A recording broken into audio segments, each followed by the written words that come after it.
have a link to the current test? Yes, there. So you can Frank, you can dump that around places.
Okay.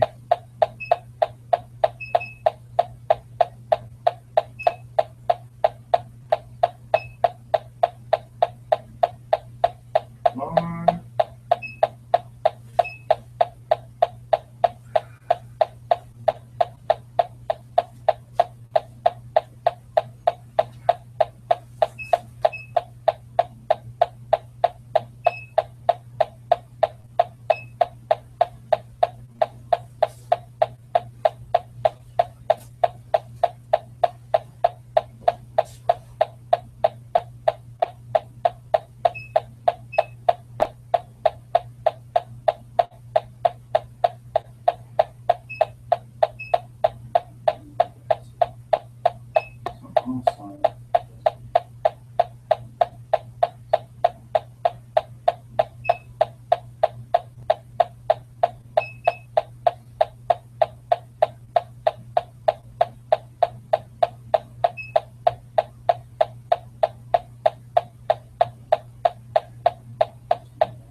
We got the tick, tick, tick going.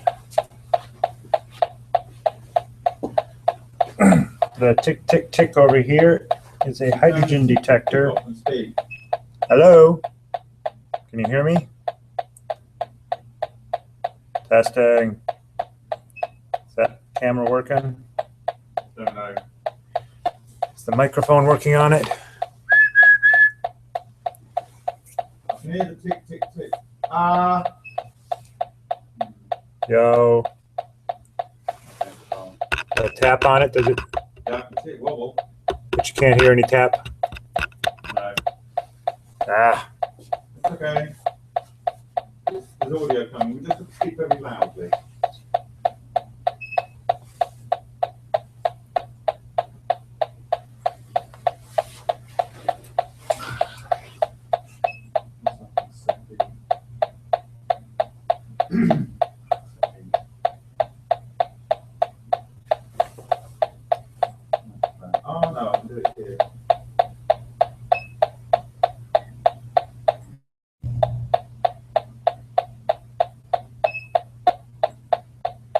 Can you speak over there? Testing one. Oh, perfect. All right.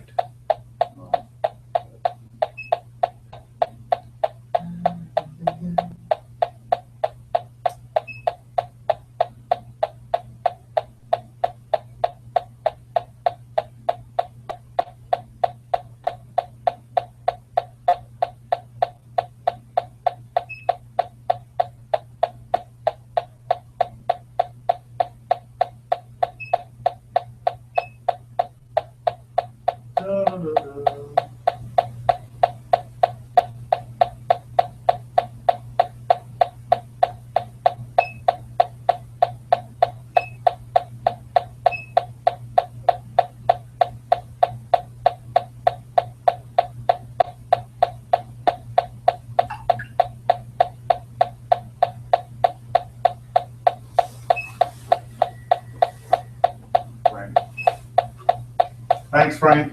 Okay, so let's go and talk through this. I'm going to make the roaming count.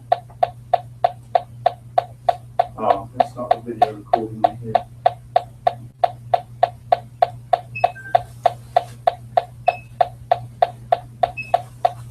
Okay.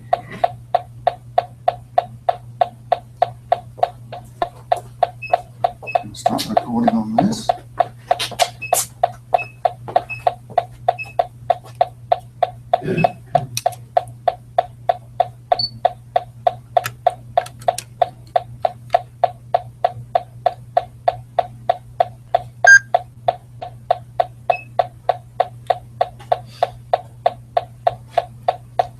Okay, guys, we've got a selection of salad in the foreground. This is just to make us, feel like we're not in a lab the whole time. We've got our Parkmore style piece of wood here and glass jar. So I'm going to see if I can come around the other side. Ryan's going to get all the safety equipment. So I don't know if you can see inside of that. Hopefully you can, inside the glass jar. But we have this little dummy reactor made here, but it's actually got lithium aluminium hydride in there, and it's suspended on these ceramic pieces that came off a dead silicon carbide element. Thank you, Ryan. And we are going to try and warm this up to around about 200 degrees. So if you recall from our test previously with lithium aluminium hydride, where we were able to see the pressure, from about 120 to 190 degrees, most of the decomposition occurs. And so that is when the highest pressure should be in the cell. And Parkamov told us the other day that he uses a jar like this, with his little reactor in a bed of alumina in a metal tray suspended in there. And then the hydrogen, if it does leak, will come up to this sort of raised section here. And we have a combustible gas analyzer here, or detector. Detector, yep. That's right. And hopefully we can hear it. If that doesn't do anything, we'll do the Parkamov test with the Batman tape repaired candle. Batman tape repaired candle. The wrapping was so hard to get off of it, it broke. we do have a wick here. We have a wick here. But we have a lighter and a wick and the candle. The candle's like a little bit more rigid, so we can get it in there when it's smoldering. And hopefully we don't see a whoomp at any point. That's the hope.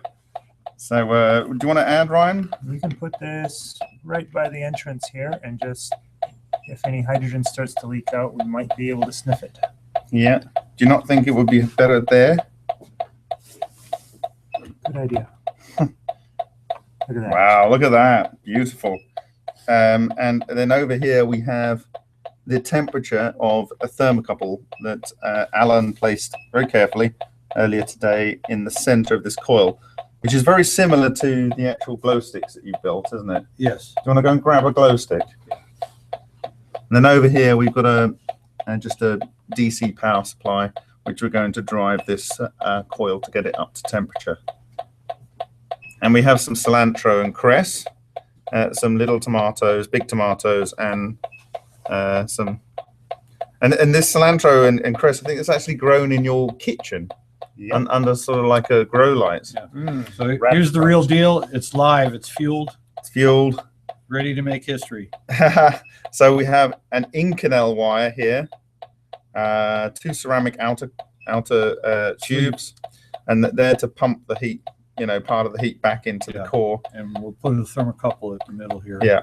And hopefully these Swageloks, which are done in a similar way to the ones in there, will be able to, stop the gas coming out. Yeah, and there are spacers here so that the fuel load is distributed in the center where the heat is. Yep. Same with similar with this little one, actually. Yeah. Okay, so let's go and see if everything's still going well on the live stream. I'll just check with Frank. You still hearing that? That's good. Keep it streaming. This is where we have the carbide element set up for things very well.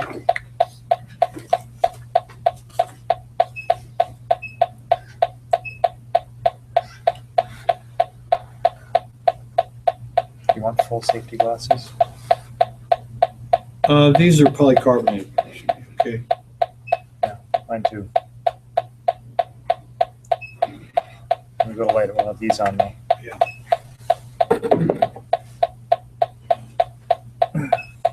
It can get pretty annoying, that tick, tick, tick, but apparently there's no way to turn it down. Oh, it has a volume. No, I want to make sure that it's right on the edge and ready to take off with the slightest sniff. Oh, killed it. Now it has to recalibrate. Yeah, it's gonna. Okay, so everyone got the safety gear on? So at the moment we're room temperature 21 degrees.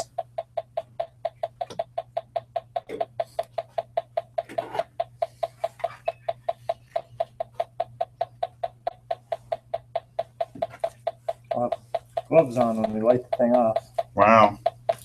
It's like a building If we get a site. chance to. I have actually got safety gear on too. Hello. Right. And we've got a camera here recording in 1080p, but at 50 frames a second. So if we do have a boom or a then hopefully we'll be able to capture that on film. Yeah, that'll be a popular video. Right. Giving me mixed motivations here, Bob. Okay, Go on then. All right. start it up, Ryan. Any idea how many watts we'll want? A It's a little. little tiny coil, so we just have to pay attention to the thermocouple.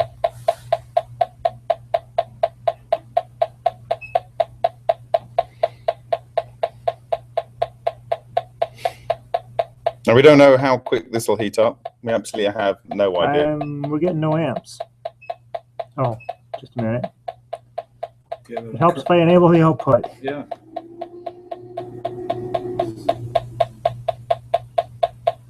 Okay. 1 volt, half an amp. So it's about a 2 ohm coil. And we've just got a slight rise in temperature there, 25 degrees already. We need more than half a watt for sure.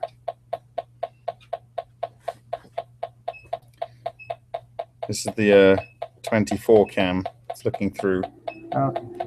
Let's start with looking through tripods. 8 watts.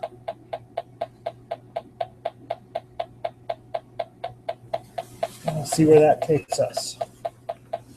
So it's up at 34 degrees, 35 degrees. So the first interesting point should be around about 120 degrees. That's when I rolled on my sleeves down because I don't want pock marks in them.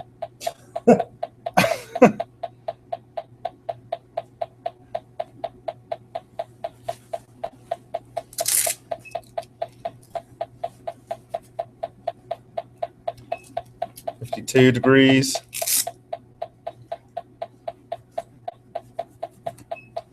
So just to let you know, what we don't want is to hear that thing doing anything more than its very measured pace right now. That's what I'm talking about, is the combustible gas detector. 65 degrees, 66, 67. Alan. Now, part of the reason why Parkhomov uses a very long heat up process. Oh, listen to that. Listen to that. There's a slight increase in the pace of the. Can you hear it? Did you hear that speed up? It could be something else, just as the wires start to get a little Well, warm. there could be traces on the wire itself from when we loaded it. No one fart. Let's slow that down again. Okay, so when it hits about 120, that's when the lithium aluminium hydride might start to decompose. That's right. That's about that temperature we saw it when we previously did the experiment. Yeah.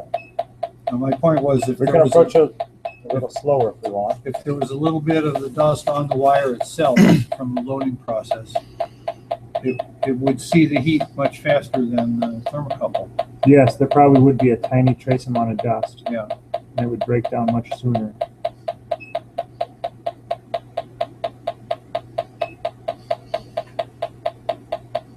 So at 99 degrees, 100 degrees.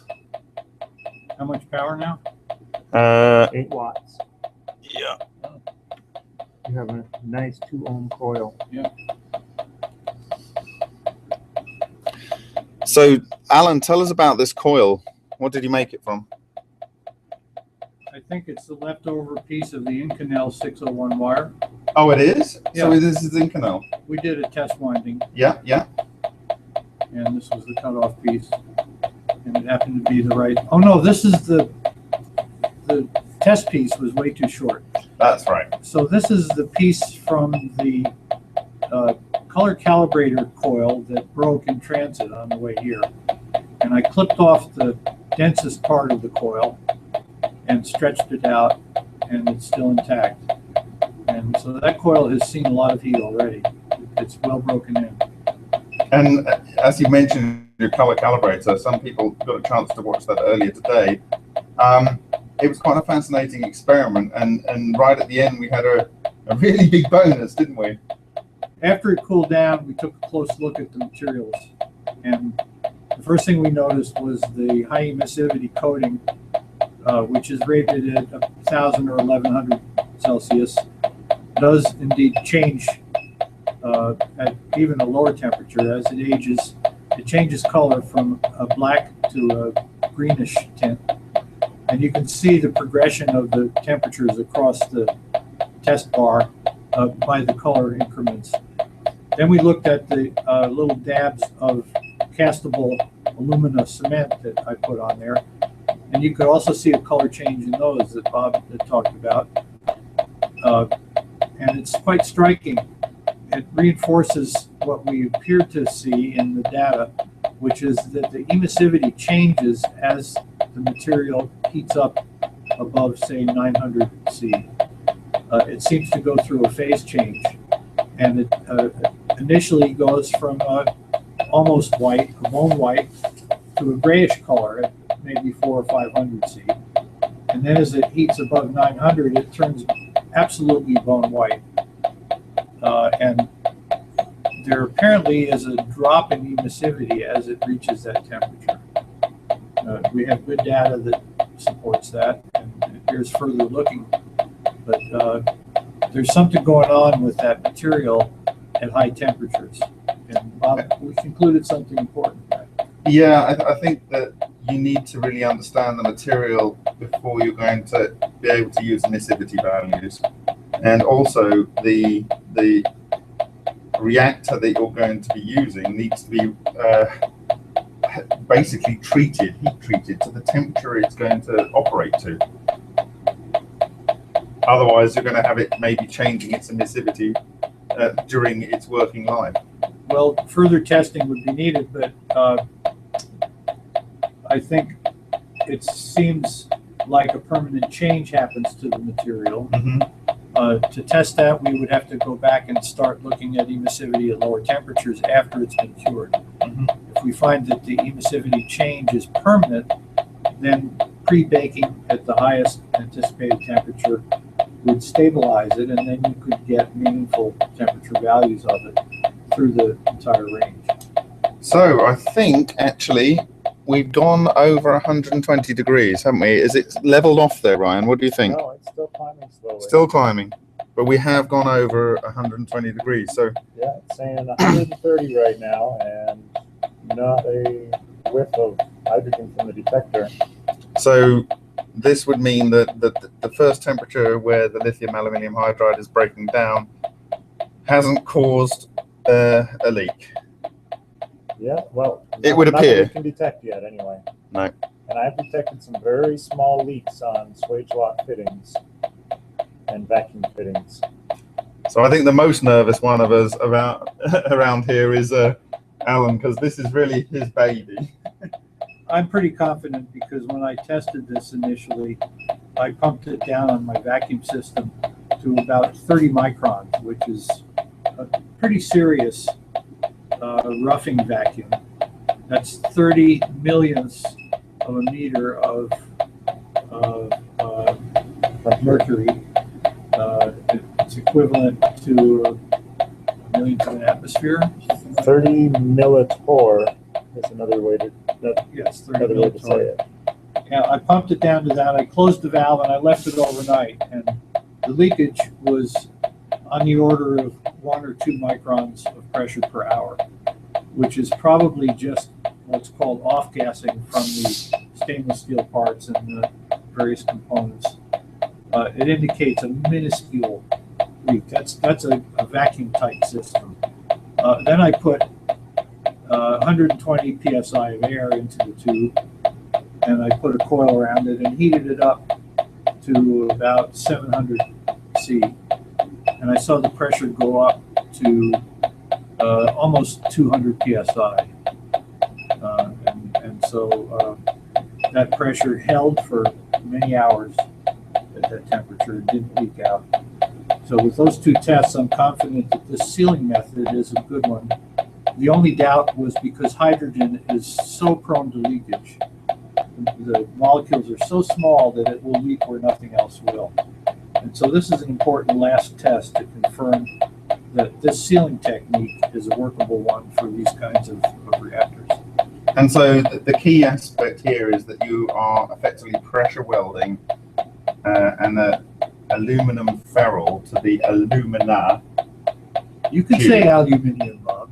Yes, I can. We'll So can understand. you. So yeah, and what gave you the inspiration to use the aluminum? Well, I've been using ferrules for vacuum work, and I was familiar with how they operated. And I thought aluminum is a soft metal, and it's going to smear. It's going to move under pressure, especially with a very shallow taper, a wedge shape, a cone that's inside of the nut. As you tighten it, it's going to wedge that aluminum against the ceramic. And the ceramic is very hard. It's not going to go anywhere. And if anything moves, it's going to be the aluminum. So the aluminum metal, being soft, is going to be forced into the pores of the ceramic to such an extent that it will actually be a weld, pressure weld. And that seemed to work. When you take one of these joints apart, you see a little ring less than a millimeter wide of aluminum that's been embossed into the ceramic, and you can't feel that metal with a sharp knife scraping across it. That means that there's no metal deposited above the surface of the ceramic. It's actually embedded into the grains of the ceramic material, at least within the limits of maybe 1/10 of a thousandth of an inch. We have to look with a very, very good microscope to see what's going on there. So where are we at now? We're about the middle of the sort of lower end still of the range at which the lithium aluminium hydride breaks down. 141 degrees, but is it settling, do you think? I thought it had settled about 138 a few moments ago, and I was going to suggest turning it up a little bit. So I think we're good to turn it up. Okay, so we're going to do a little subtle tweak here, are we? There. 1 volt makes 12.4 watts, which is actually a big step compared to 8. It's a 12.5% step, isn't it? Put it on fine. The power goes up as the square of voltage. So Let's go to 10 watts. that would be a 30% step in power. So I'm going to pause the main camera here for a little while because we've got only Okay, 10.0 watts, 4.5 volts.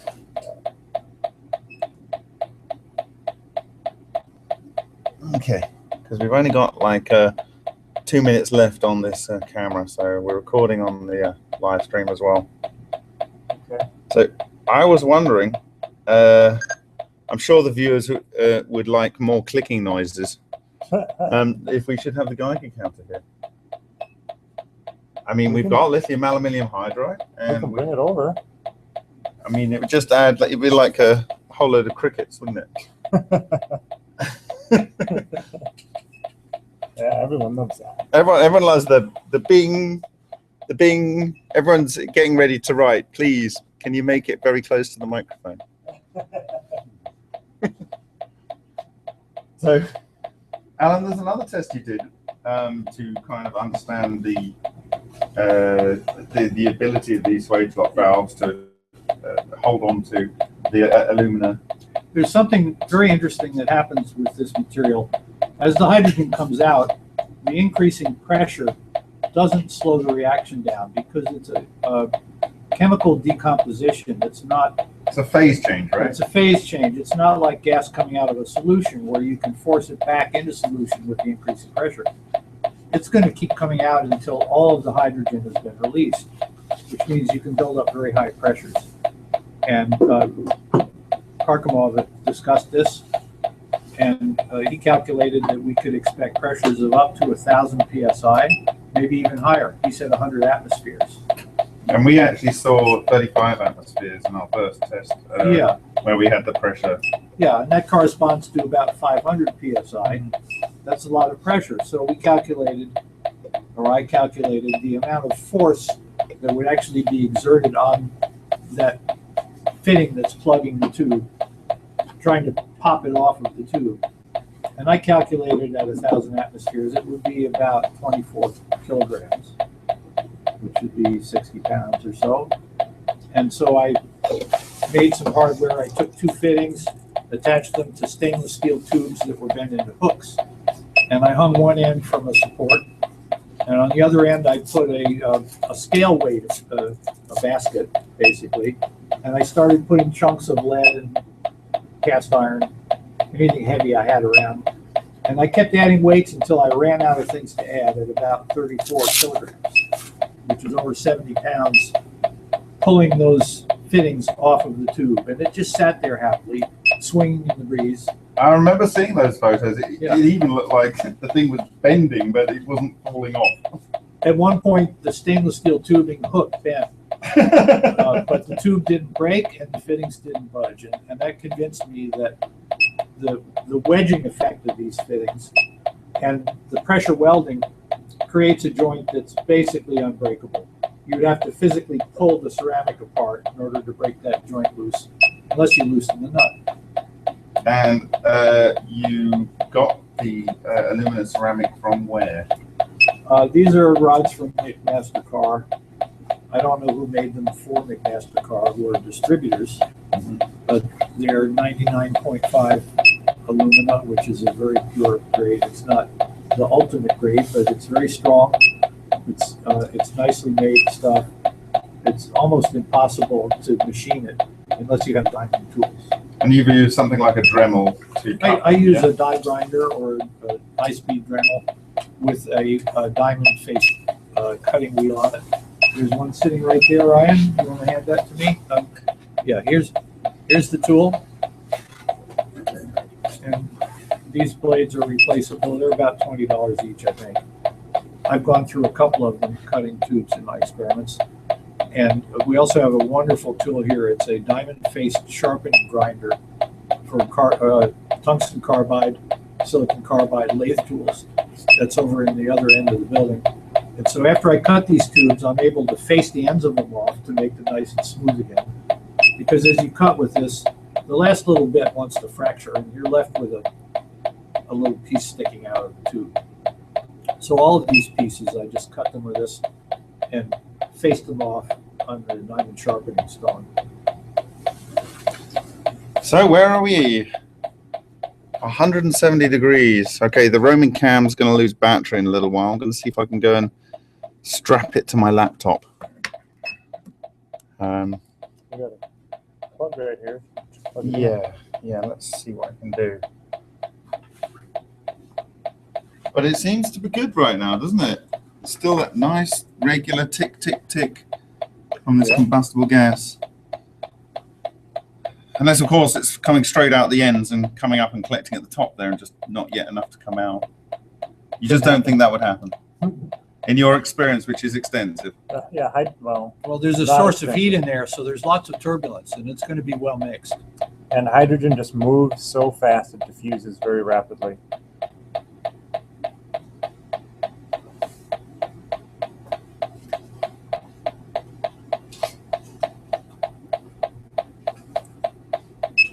So how much pressure do you think is in there now? We had 0.24 grams of lithium aluminum hydride and nickel mix. And if it's the same volume or the same ratio of volume to lithium aluminum hydride that we had in the first cell, the stainless cell that we measured, then we are probably in the 400, 500 psi range. Oh. A lot of it's going to go into the nickel, though, isn't it? Well, once it gets hotter. What temperature does the adsorption happen? It starts actually around 120 in the powders that I've played with. The finer the powder, the lower it starts. And this is 2-micron powder, Yeah, which isn't terribly fine in the scale of things, right? yeah, on the scale of these powders. So Ryan went away. I brought a bigger battery for the phone. It's called a MacBook Pro. And he's put the Geiger counter in there to add some extra light relief from the combustible gas analyzer, detector rather. And we're at 173 now, so really we should start to see, yes, I think it's leveled off. Okay. Let's go up to 11 watts.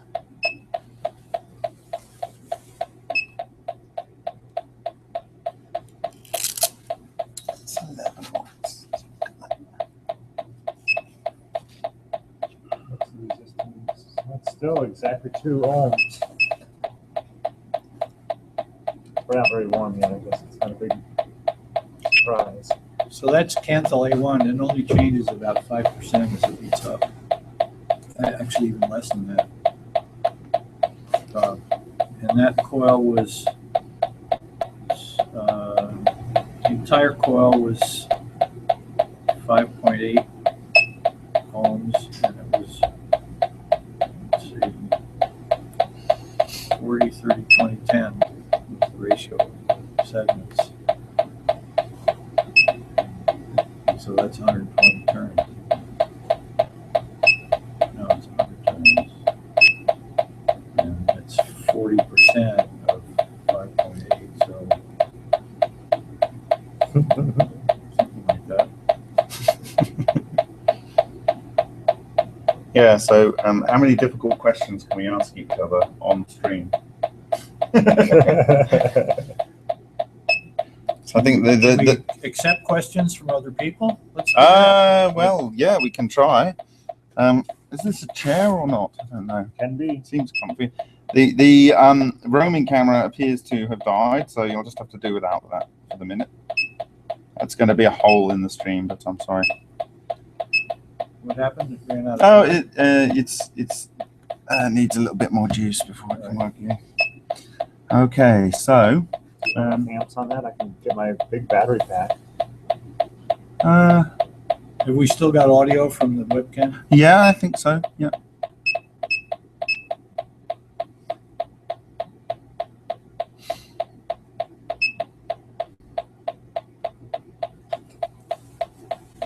I'm gonna step up.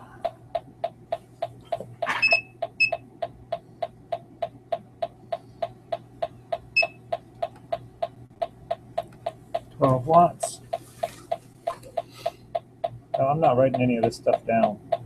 Hopefully someone else out there is.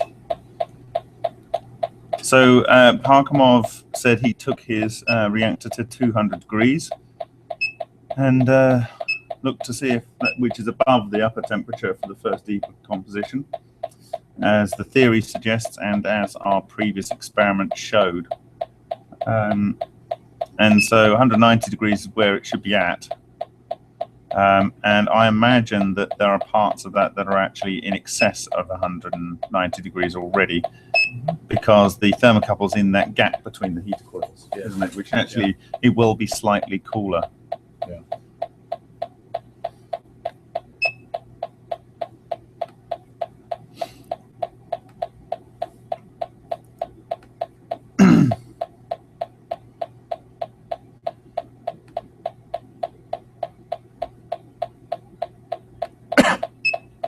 Going up slower now. Well, yeah, that's for sure.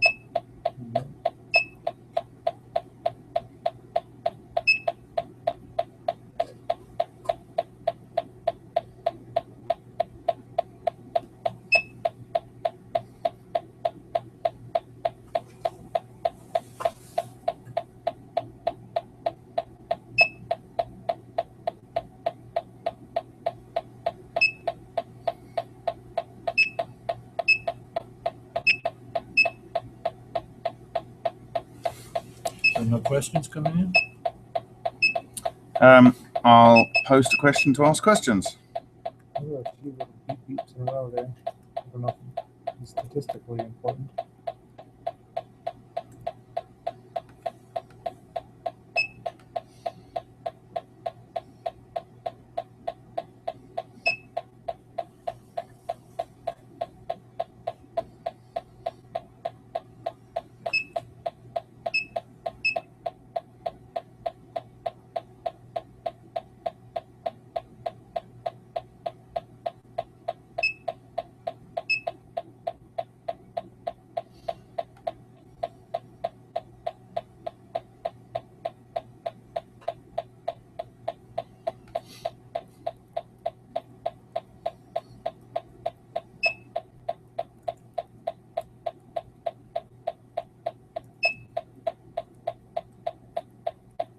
$199 degrees.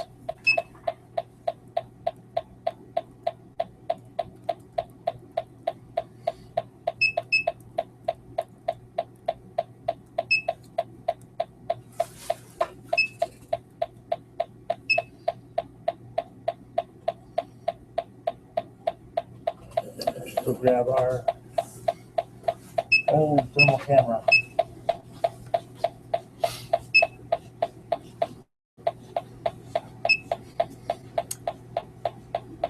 So we've just exceeded 202 degrees on the thermocouple, which means there are parts of that reactor running hotter than that, which means we are comfortably in Parkhomov's leak testing zone. I don't know if anyone else can hear any difference in the combustible gas detector. I'm not sure I've heard any difference. No, I haven't heard anything. By Ryan's estimate, there's over 300 psi of hydrogen pressure in there now, Right. based on the amount of fuel we loaded in. Mm-hmm. And some of that will be absorbed into the nickel to some degree.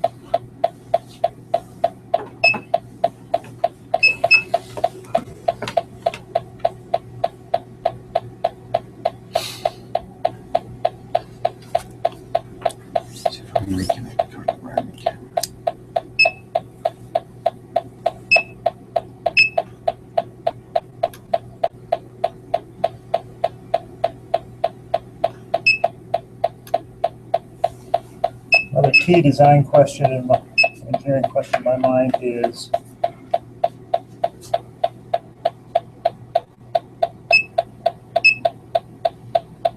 this is opaque glass. But my question was how long do we have to have the empty areas on each end between the hot zone and the aluminum ferrules to make sure that they stay intact? Yeah. So the aluminum doesn't fail. Oh, you want to see the temperature gradient? I've tested that with a longer tube, and I found that It is can't see into the glass. Yeah. This glass is opaque. I found that an inch or so, 2.5 centimeters, the temperature is down under 200 C. Okay. And aluminum expands as it gets hot more than any of the other materials. So the hotter those ends get, the tighter that joint will become. We're at 42 on the top of the glass. Can you see the ferrule through the end, through the bell mouth?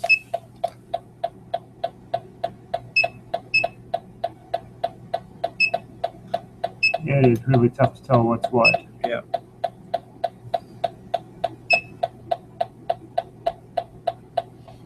What about your camera? Can we have to these temperatures?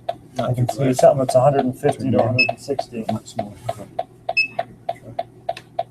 He's got his Seek thermal camera, which has got a very much smaller head. Yeah. Might be able to get it in that gap. So we're at 209. Do you think that's 210? No, it's not stabilized. The other thing is, you know, having it in that glass jar, as suggested by Parkamoff, it keeps it nice and protected from air movements, doesn't it? Yeah, it would definitely keep the draft off of it.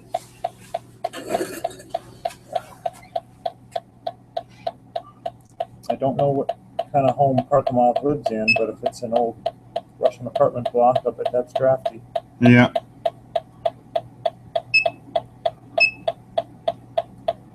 They have the same kind of panelak houses in the Czech Republic.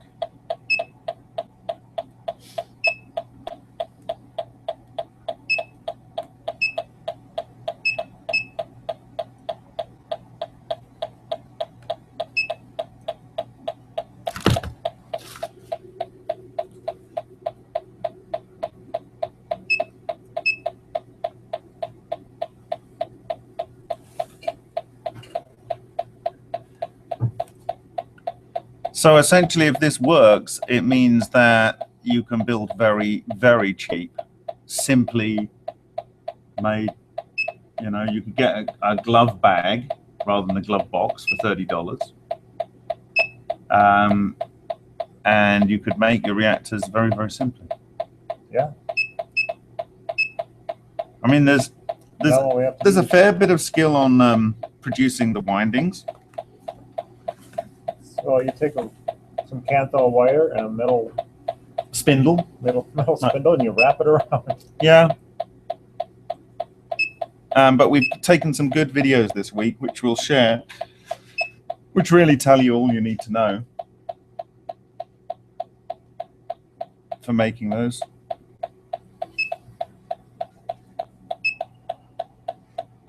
How many turns do you crank that aluminum?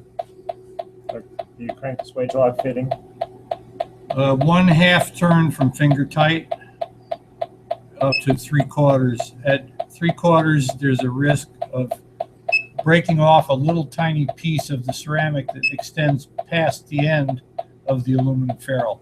The pressure right at the tip of that conical section becomes so great that it shears off about a 2 millimeter piece of ceramic. It doesn't ruin the seal because the seal is upstream from where the maximum pressure point is. So a little tiny circle of ceramic will break off sometimes. I don't like to do that because it helps to support the tube in there. And so I stop at 1/2 turn on this 1/4-inch tubing. I'm thinking of going up a little more, as long as we're in the game here.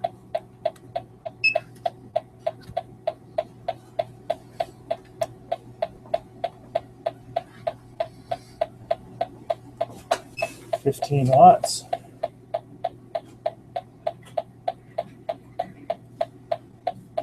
With this power supply, we can only go up to 5 amps.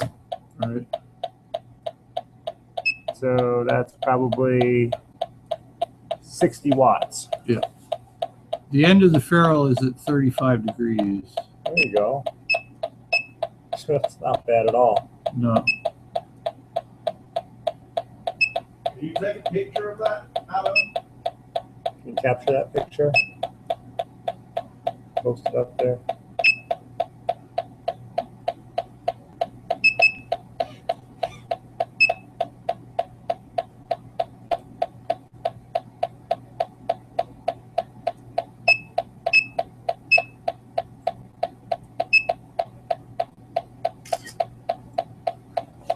All right.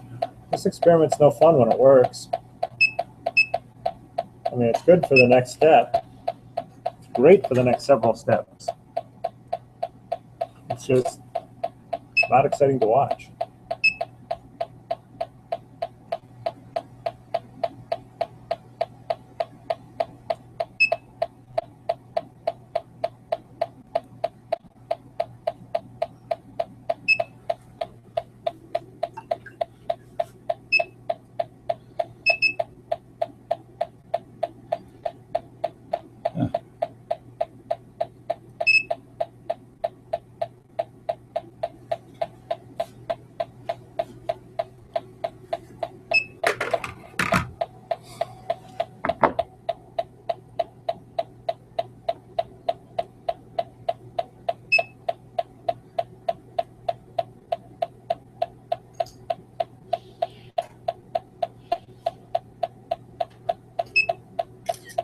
Alan, do you want another bottle of water? Alan? Hmm? Do you want another bottle of water? I still have the one from earlier. Thanks. Brian? I'm fine, thanks.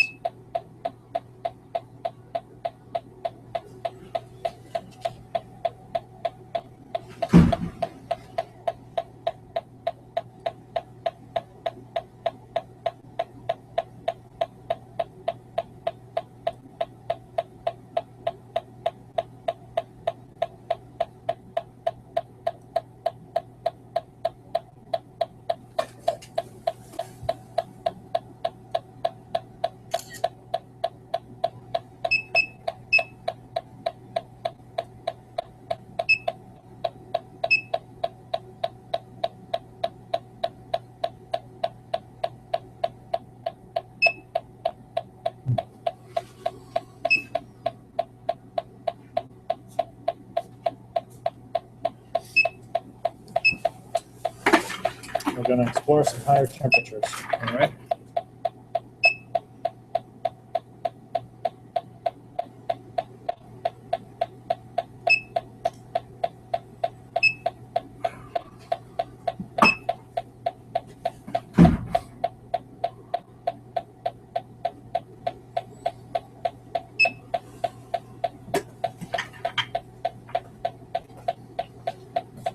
So do we want to put a smouldering taper in there? Yeah, You bet. on camera. Okay. And the man with the face shield gets to do the honors. I'm going to, hold on. Before, I need to go and get a new memory card. Sorry, guys. You can almost erase that one since there was nothing going on. It's got stuff on it with the last few days.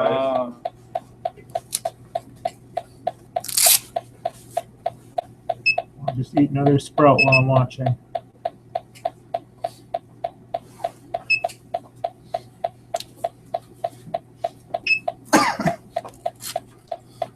We're at 250 now. Yeah, you have to power up here a moment.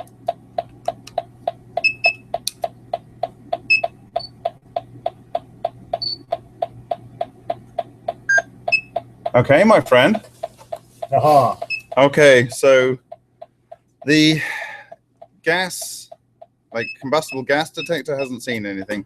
Will a smoking ember? Do you want a smoking ember? No, is it like that? No. It's like one of those comedy candles. That's not really smoking, is it? Yeah, it is. Is it? No. You're going to go for a flame now, aren't you? Yep. Okay, I'm going to stand back. The hot paraffin Yeah. is flammable. Candles make flammable gases. So there we go. We simultaneously shown there's no hydrogen in that cell, in that closed or semi-closed system, and that the combustible gas detector is working. Yes. Excellent. Excellent. That's like a double test in one. And it was something besides just standing there. Going, oh my God, this is working so well, it's really boring. This would be a good time for some ice cream. It would be a great time for some ice cream. We can do ice. We just have to go outside. I mean, it was minus 22 last night. That's in Celsius, sure. Yeah, Celsius. But I mean, it was like, what was it in the other measurements? Oh, I remember last week, exactly. I know this week it's been really cold. I saw -8 Fahrenheit. Yeah. That's about -20. Yeah, so there's very good reason why Ryan would like Eleanor to be real. Yeah. We got a lot of houses around here that could use it. Is that power supply maxed out now? No, we're halfway to maxed out. Good. Light it up. Yeah, we got more important things to do.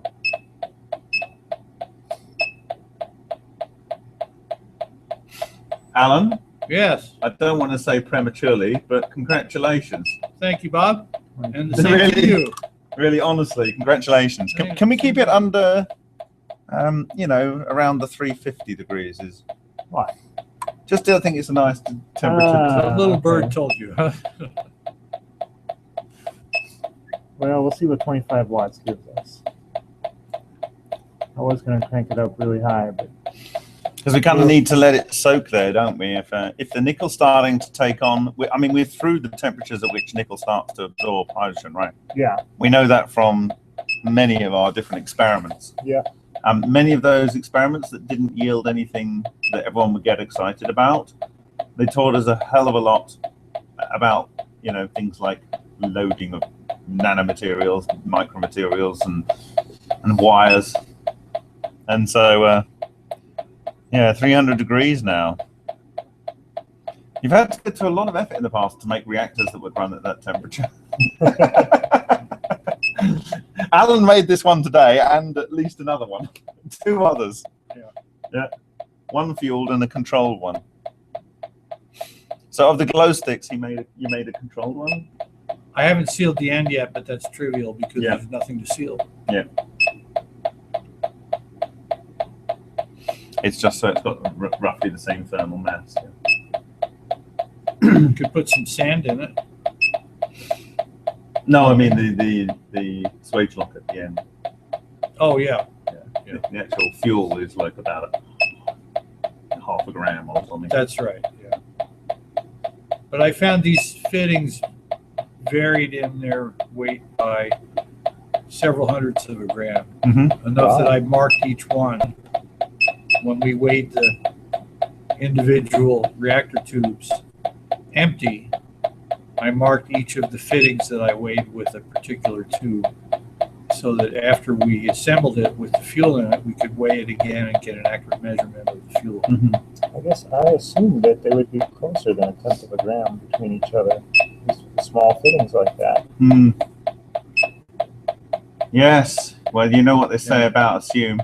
Yeah. Makes an ass out of you and me. I did not weigh the aluminum ferrules because they weigh in the hundredths of a gram, and it doesn't matter if they vary 10%. But it's the stainless steel parts that change in weight because they're machined, and as good as machine tools are these days, no 2 parts are closer than 1% in weight.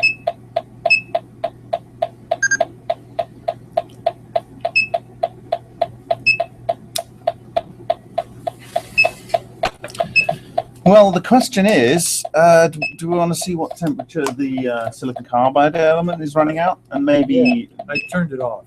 so that was an hour or 2 ago, Let's wasn't see it? how cool it is now. And If it's under 120 degrees, we can slide in the reactor and start cranking it up. yeah, let's go see. Let's go I'll sit see. here and watch this. You do that. Yeah, why not? Yeah.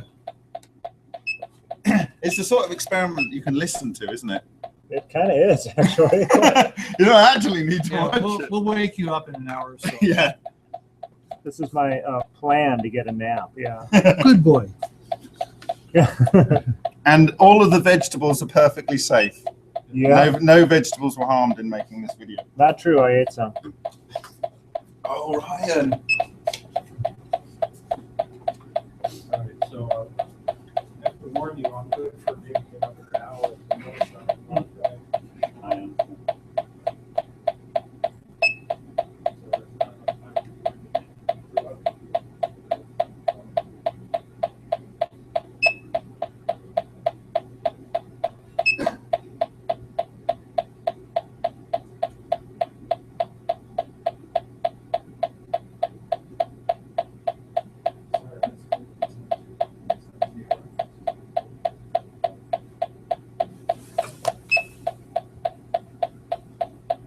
Ryan, are you putting that power up?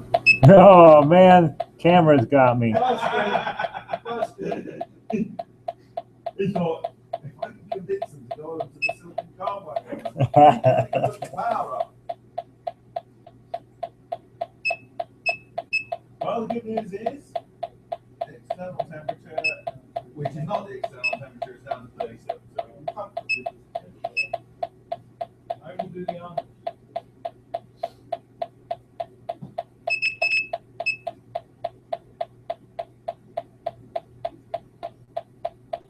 You want to go, not on the right here. Yes.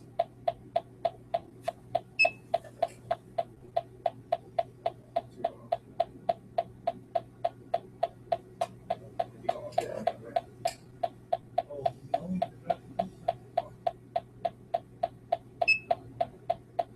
Do the shape down there.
Well, I think the only drama left in this experiment will be if the glass gets so hot that it breaks.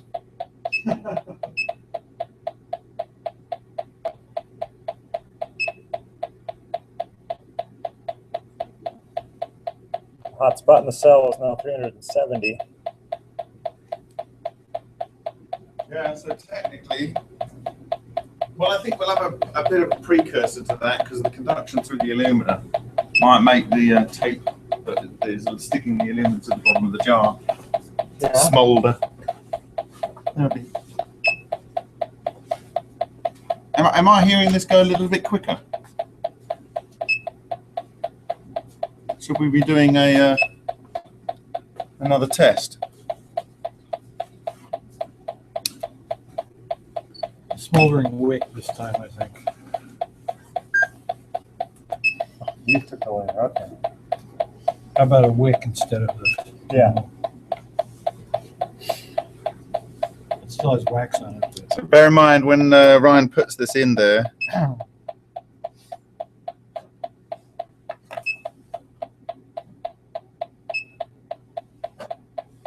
Is it smoldering?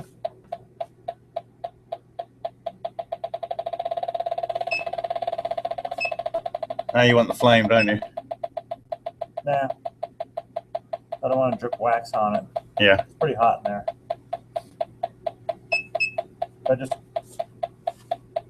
It's well cooled now. I hold it in here.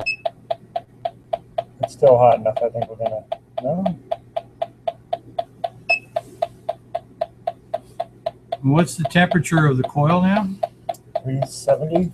Yep, Well, if 370. there's any hydrogen in there, that would ignite it, wouldn't it? What's the auto ignition point of? I don't know, but what we are is over 350. Yeah.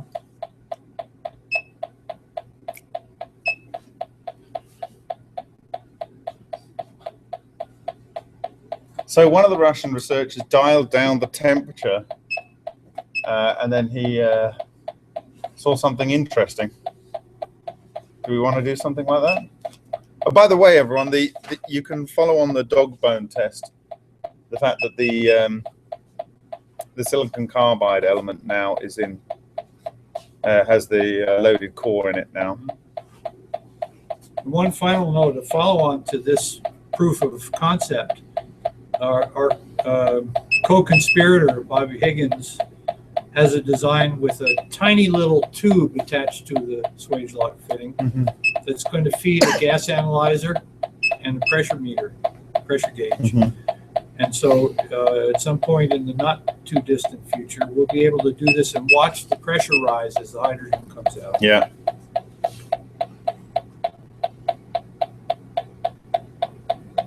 What sort of temperatures are you seeing at the end there? 48.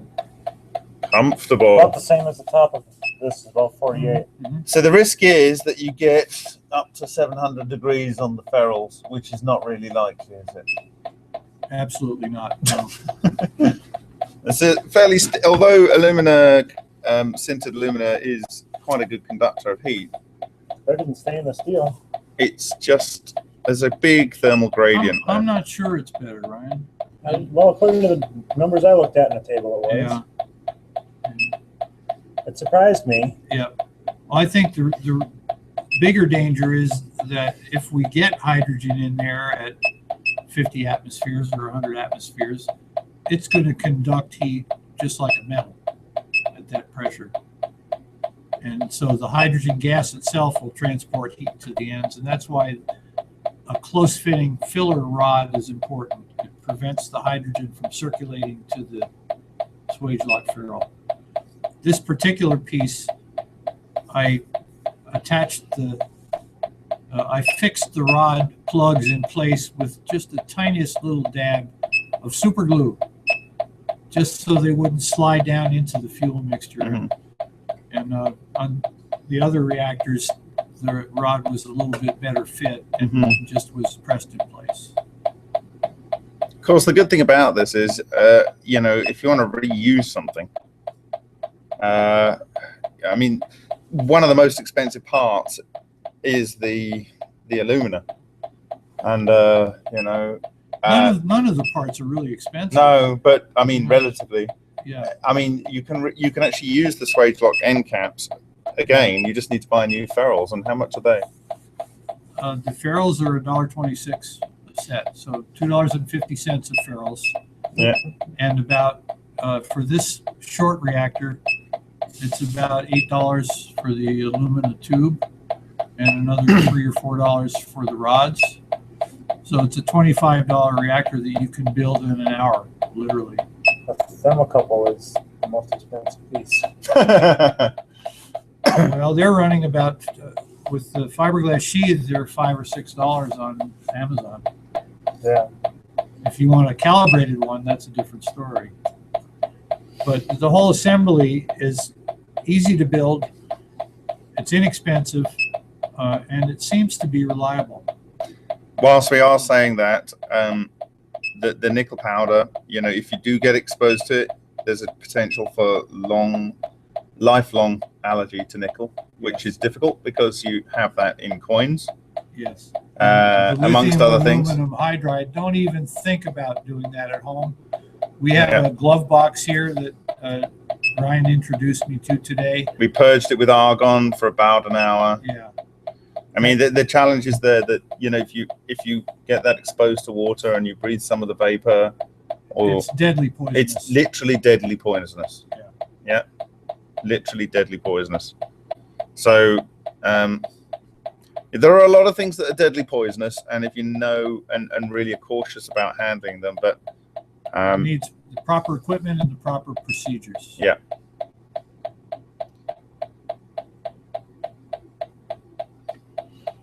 And then, of course, you know, there's always a chance. You know, this is a first of a kind test.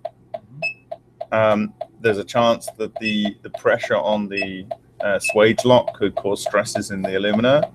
I mean, you've actually got a technique to avoid the stresses Thanks for building up on reminding you. me, because you don't want to stand in the line of fire. If one of those Swagelok fittings does come loose, it would be at a force of above 30 kilograms coming that way out of the tube, and it would travel a good long distance and probably hurt if it hit somebody. So, you know, there's some issues to think about failure. And, you know, if you're going to put too much material in there, i.e. you don't leave much space for expansion of the gases, you could end up with extremely high pressures. Yeah.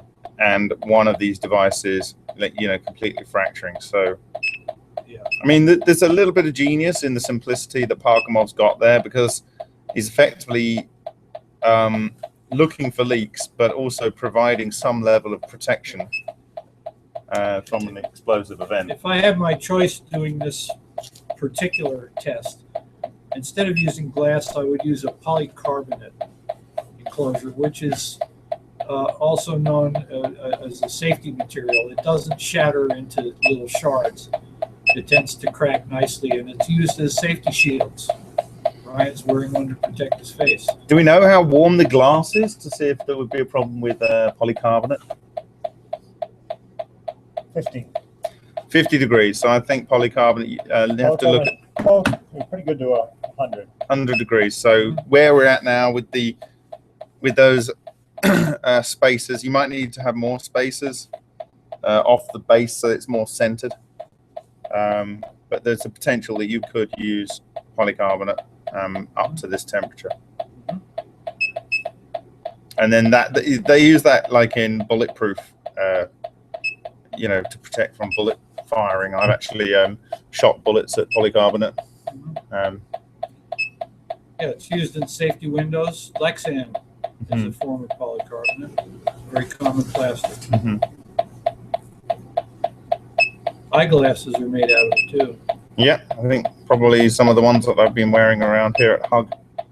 Yeah. And in fact, probably what you've got in front of your face, Ryan, is polycarbonate.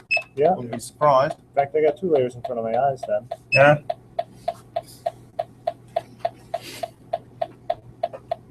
Well, let's have a look at the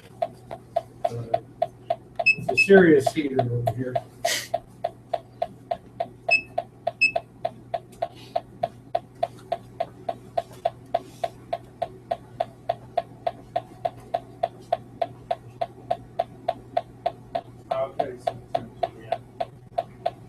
We're at 145 degrees. Interesting. Ryan, look, every time we leave him alone, he's playing around with the power. Someone's got to do it. Could we ask for you to bring over the combustible gas detector? Yeah. I think we actually might move the camera now because, well, that's just sitting there, really, isn't it?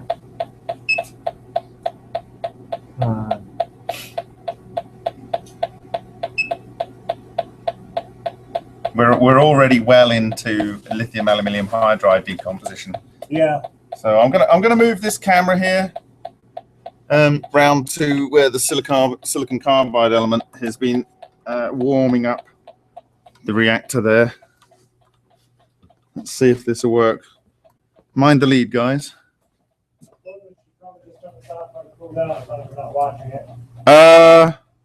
No, leave it going. Well, you could let it dial back and do that Russian guy's test, the one that let it go cooler, and then it got hotter on its own. Okay, so let's see here in the flame.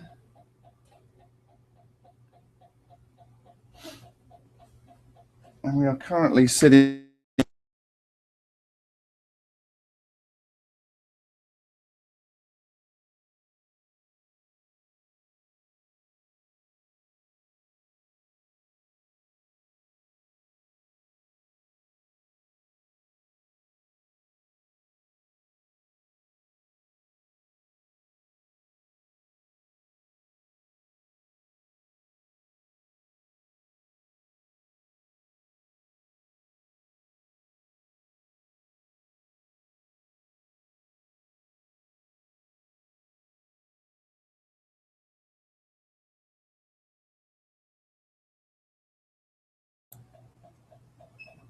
Sorry, just lost the camera there for a little while. Apologies for that. Moving it around. I'm going to just drop it onto the table here.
Okay, guys, sorry about the drop in audio.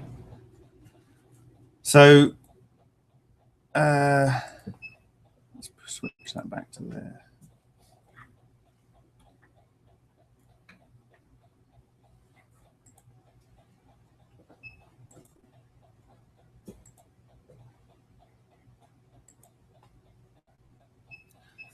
Okay, so we are running currently at 180 degrees. So we're about at the top range of the lithium aluminium hydride breakdown.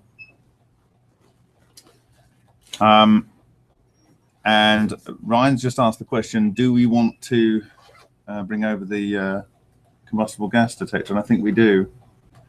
Probably. Yeah. So we're having a discussion about the reactor tube here. This one is not from McMaster-Carr. This is from Coors-Tech. It's about $60-something. It's in the bill of materials for the Lugano test. And it only requires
sorry, we lost the camera and a bit of audio there.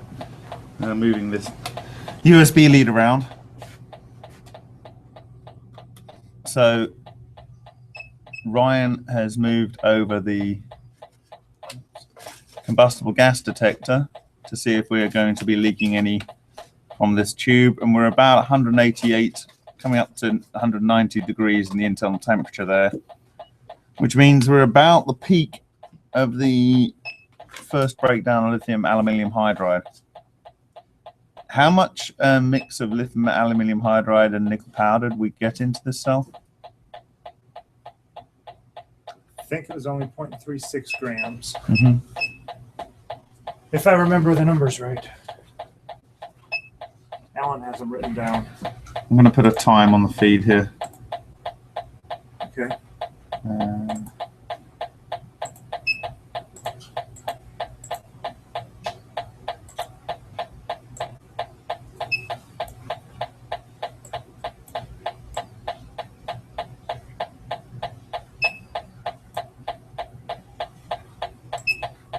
We're going to do stuff twice and maybe we should complain. A month later, Amazon said, okay, we'll do it the next day.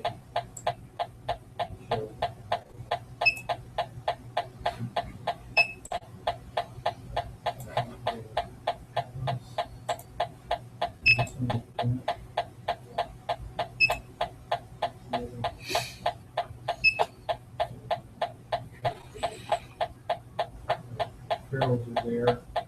So we're over 192 degrees internal temperature there now on the silicon carbide element.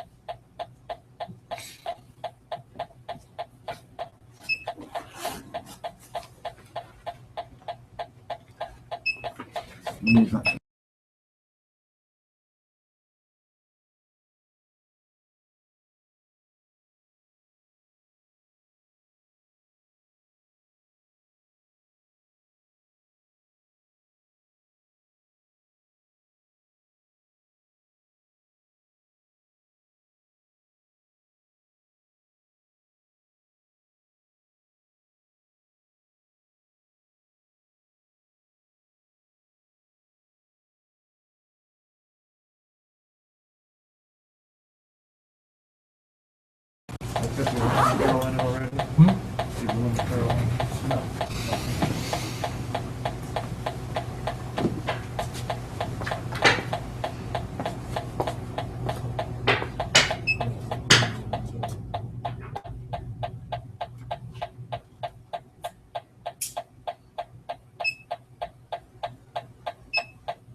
I put the cap on the and I slide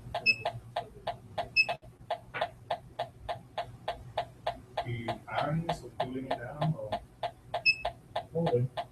it's holding?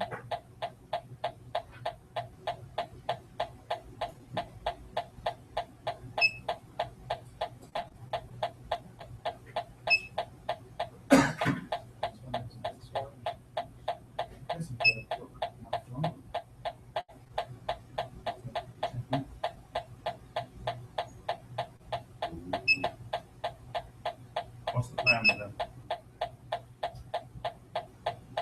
Stay here to run it and do that with making history.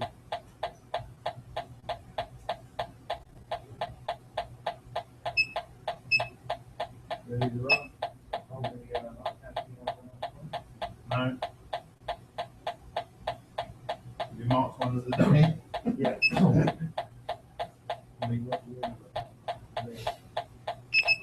I also put a 1 and a 0. I mean, you could make a parking bucket test if you wanted to. You don't have to do it with the dirty.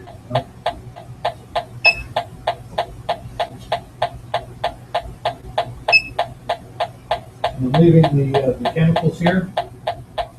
Unless you want to carry something away, I don't know if I can ship this to you, if I suppose I could.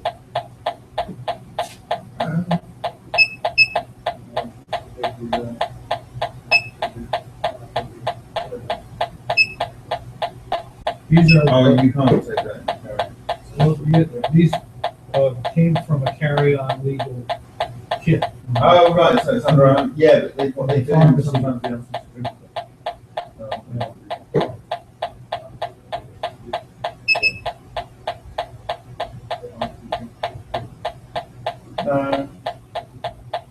you're only allowed under 100 mil, aren't you? You know, I packed them with cosmetics.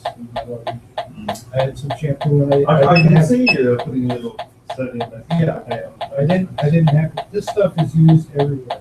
Yeah. The blue cardboard boxes, it's a concrete additive. Yeah. This floor has it added to get that shiny surface.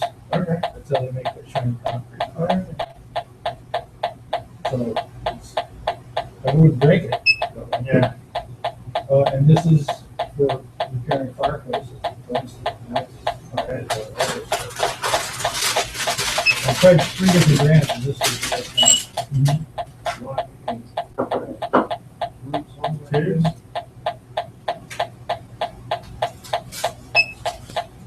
Well, if you took one of these, you'd be able to make another one of those.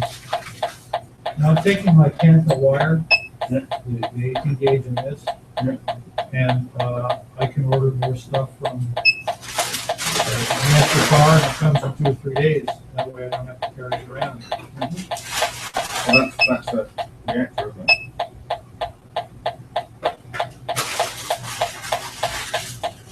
And I have a completely different experiment that I've been itching to get finished. I started it a year ago.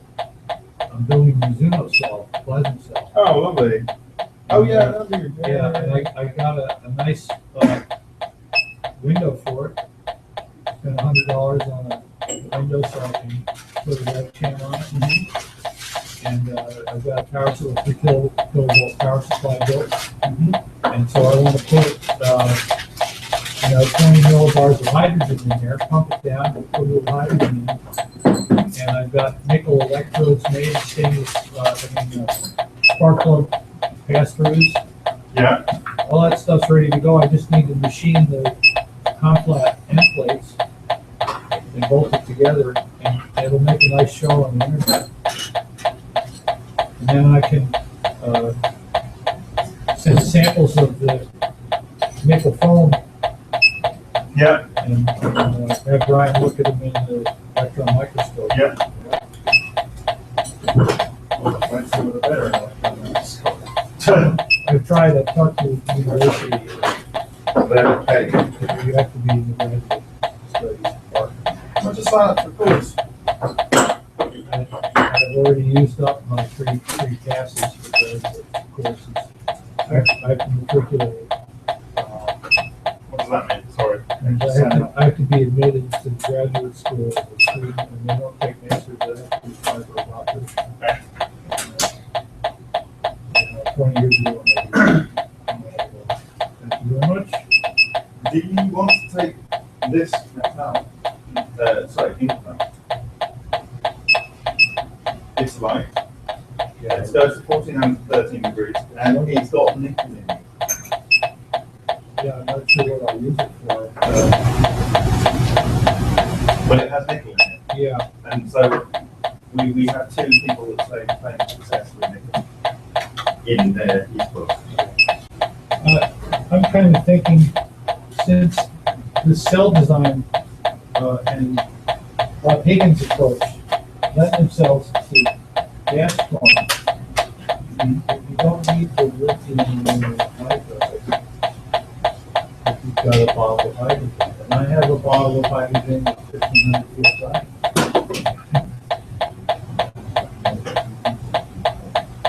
Well, lithium is, and the aluminum is, but the hydride is so nasty to deal with. Metallic lithium hydroxide is not bad to deal with. Use with the electrolyte. Aluminum dust is, garden variety. I have 2 micron copper powder that has 1% lithium.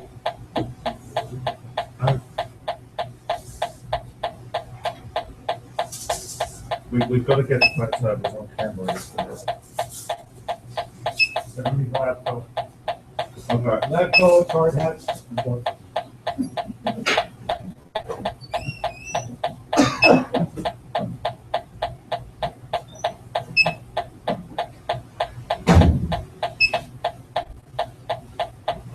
Have you got a remote for your camera? I can probably took it on time. No, I'll do this. I'll do this before. I'll just put it on video. It's ultra HD. So. Just take a frame. Yeah.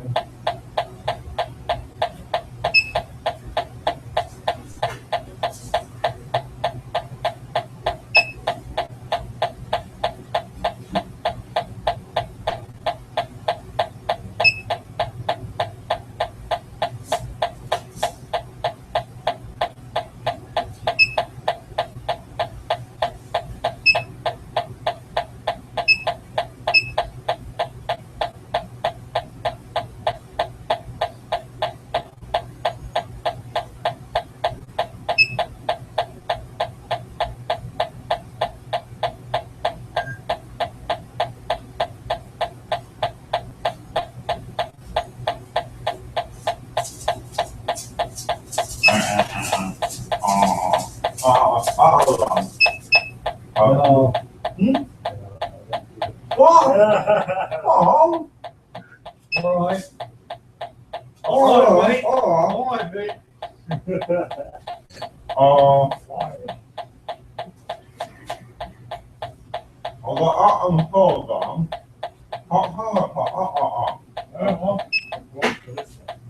All right. You better get your butt over here, buddy.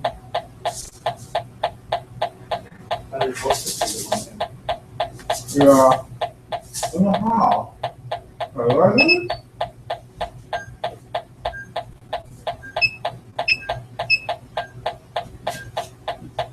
I heard. Oh, Oh, no. What was I've always been a rebel. Oh.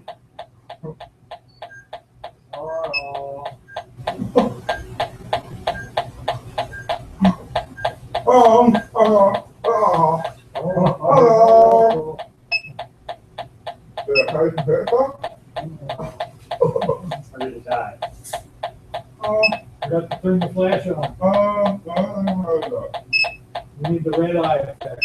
I think it was an EMP level. Long.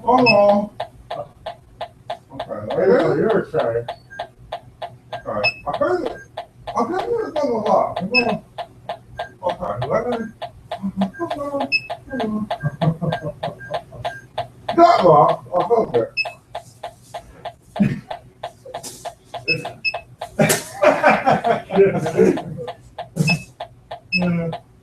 Lovely. Yeah. Something comical about hard hat and That goes on the poster, does it? That's the IC. Yeah, that's the cover slide on the presentation.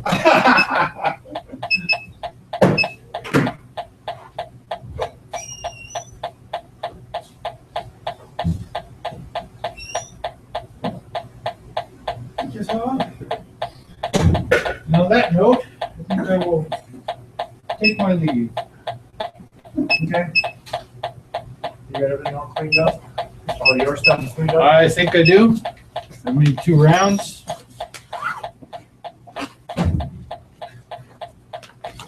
And You're definitely not out of the reach of FedEx, so. yeah, this box will need a shipping label on it. My address is on the top of it. All you have to do is copy that. What's that?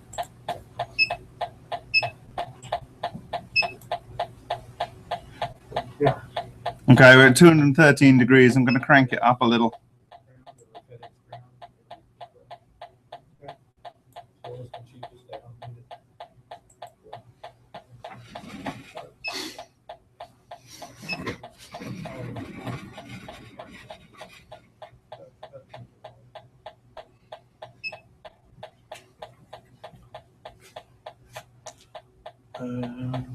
Yes, and the little key thing is 1248.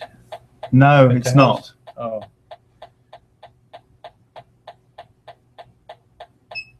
Oh, that's right.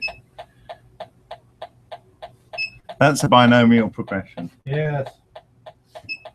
Okay, so the B-type thermocouple's just coming in. It's registering 246 degrees. The K-type internally is saying 213. So we're going to crank this up a little.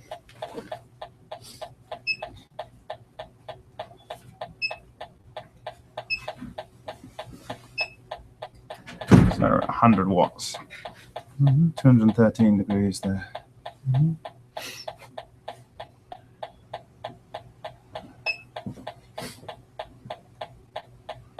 Okay. It's good. Really, I mean, well done, Alan.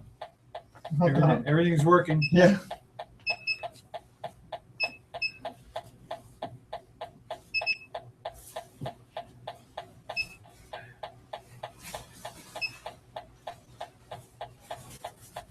So don't stay out too late, boys.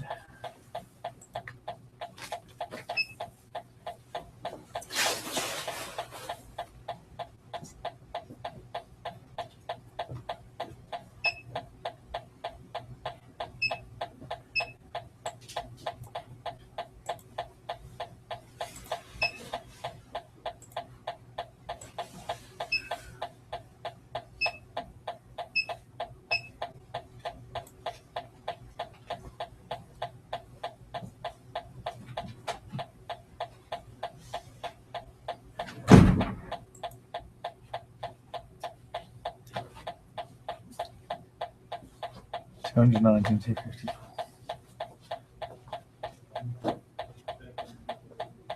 Thank you for everything. I'll see you in the morning. We'll talk soon.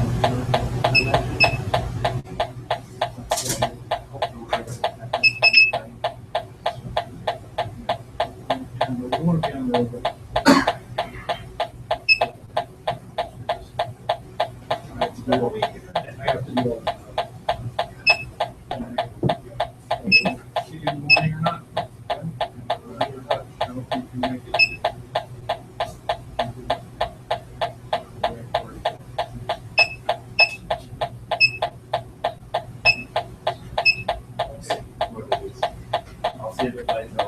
in the morning now. Okay. This one's the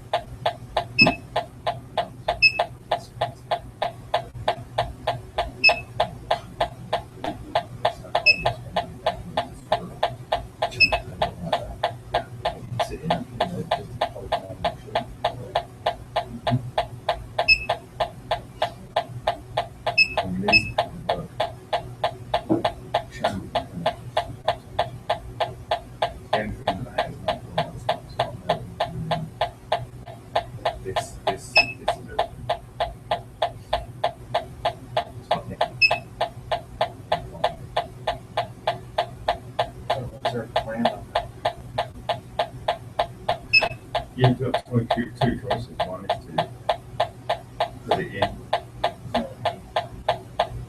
what's the choice on the current running experiment? I'm happy to leave it running and just crank it up a little until we're ready to go.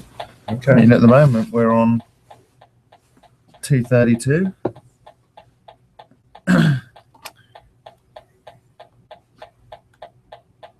232 inside. Well, the B type has come online. It's a little hotter. 271. How do we want to ramp the temperature? What I'd like to do is to ramp it up to somewhere between, somewhere below 350. Let it sit there for a little while. So you upped it to 110 watts at that steep angle, right? Yeah. Check here.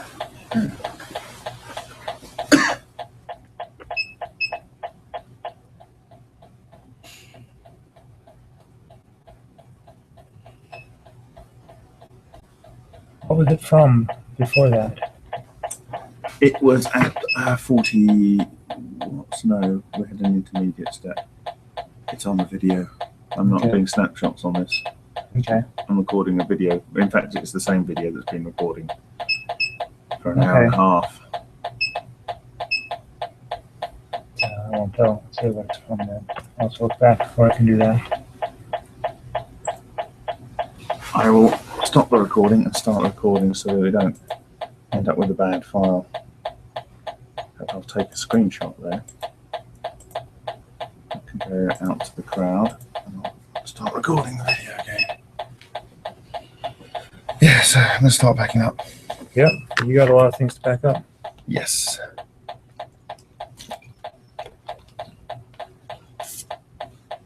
That'll be one of the last things. No, you don't pack up the Williamson. That stays here. That stays here. Yeah. And that'll stay That's, here. I think that's very, the way this is working, It's slick. it's really slick. Yeah. Actually, you know, Alan didn't particularly like it. We had to get it because it was what the Lugano report used. But actually, what I'm doing here is on the window that's remote desktoping. I'm just asking, I'm pressing right button click and asking this frame when I'm on, you know, a quad view, split view, or like picture in picture. Picture in pictures can be moved around, scaled, or whatever. Okay. So I've gone a picture in picture on that. I've chosen right button click and chosen this desktop page, and then I've just moved this around and zoomed in and zoomed that, and so we're getting a nice crisp image there. The video file that it's creating. The video file is directly saving to the hard drive on there. Okay. I'll grab the first one and upload that to YouTube because it's going to be super duper quality. Yeah. From the. It's probably quicker if you fly back to the Czech Republic and then upload it. Oh no, I'll do it from there. Yeah. No, I'll grab it onto the memory card for the camera in a minute. But this, I'm very impressed. We've got 2 out of 2 of those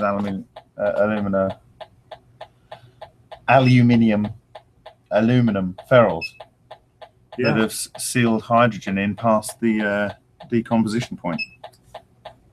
Seems to have. You haven't heard it beeping or anything. No. And we can crank this one up to quite a higher temperature. And the only question is, how long do we want to spend cranking it up to a higher temperature? I'm happy to stay till midnight. Yeah. We can keep stepping Couple it up. hours. Yeah. Packing in between. Yeah. I've got to. Sorry, this is really boring for everyone watching. I appreciate. We're talking shutting down as we're doing our most exciting experiment. Essentially, what we've shown tonight is that Alan's idea for sealing the end of these tubes is a valid approach. It would seem to seal in hydrogen, which means it's far, far, far, far, far easier. Yes. Than trying to seal it with a whole sort of collection of different ceramics and glues and this, that, and the other. If the reaction relies on vaporized lithium or anything like that, it's going to settle out in the cooler areas. Before it ever gets to the end. Oh, do we know what the temperature is at the end there? Have we done a test recently? I'll go grab a thermocouple or temperature gun and take a look at it. Yep.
Well, 30.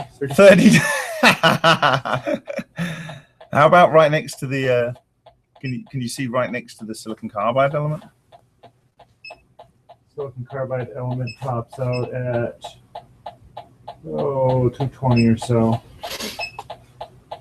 And right next to it, 80, 90. Mm-hmm.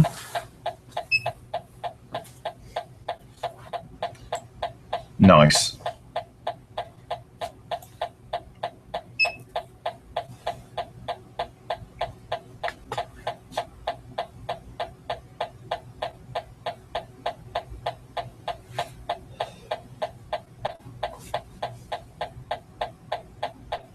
Start packing and I'll babysit this.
Did you want to crank this other one up a bit more?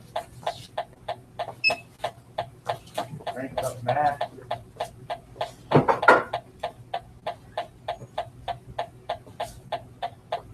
Oh, no.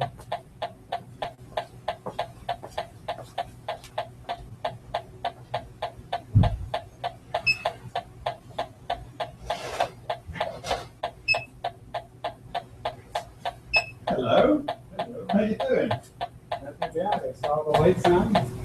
Just got home from something we were doing. Which idea is that?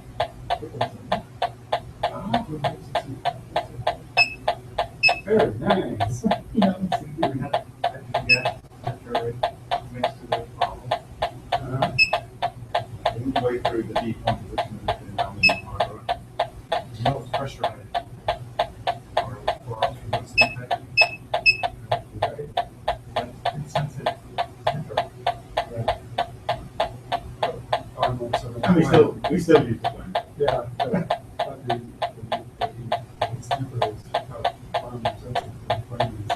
And so it's now 363, not showing anything. And we put in the same, the sealant tube into the silicon carbide element. And again, we're at somewhere between 274 and 311 degrees, not a whiff of hydrogen. So is there fuel in there? Yeah. Sweet. So we did a calibration of the silicon carbide element earlier, Mm-hmm. which pull that data up so that we'll be able to compare it. 'Cause I don't have it in my head. No. But we're recording and we're streaming to YouTube. And that'll So- stream to 8 hours. So you're recording and you're streaming and you're Just packing away and tweaking the power up. so you're heating it up now. Yeah. Sweet. So, So how long's the plan? well, when we say we're giving it to midnight, maybe if we see anything interesting, I might get excited, but we'll see. And we've got 23 people Cool. watching, so hopefully more people will get a chance to look at the recording at a later time. If there's anything worth watching, yeah. Mhm. Well, I mean, the great thing about this is that we haven't heard anything from the detector, and the beauty about putting in the lit candle wick was it proved that the combustible gas detector was working. As soon as we put it in, Yeah. Good. because it was stuck in that, so it was like Yeah. it was a test and saying go. But yeah, this completely. I mean, the silicon carbide element that they made, it's exactly what they said it would be. It starts off at 9.8 ohms, hits down to about 4.8, and then bottoms out there. And then in its operating range, they said it would be about 5.5 ohms. Well, it was 5.7. That's pretty amazing. Yeah, at actually. 1200 degrees. So So custom element. so it has a reversed temperature coefficient. It does, but it's mostly at the start of that curve. It's at low temperatures that it. Yeah, that I mean, it's a doesn't hell of a also lot change. right at the beginning. Huh. But at minimum, silicon carbide will, depending on its construction, it'll have a minimum between sort of like 300-400 degrees and 800-900 degrees. So it very much, they can have many different constituencies and doping and all kinds of things in there. But from this point of view, that is perfect for taking these single-ended tubes and putting a reusable Swagelok on the end. That's it. Simple enough. And it runs all the way up to 1,570 degrees C off this variac. Perfect. That makes it a lot easier. To Yeah. No kind of like, how the hell are we going to build something that works at that temperature in air? It just works. The downside is if there's some sort of nuclear magnetic resonance or something going on between Parker-Moff's using nichrome wire, which has nickel in it. And Rossi said that his heating element is doped with nickel.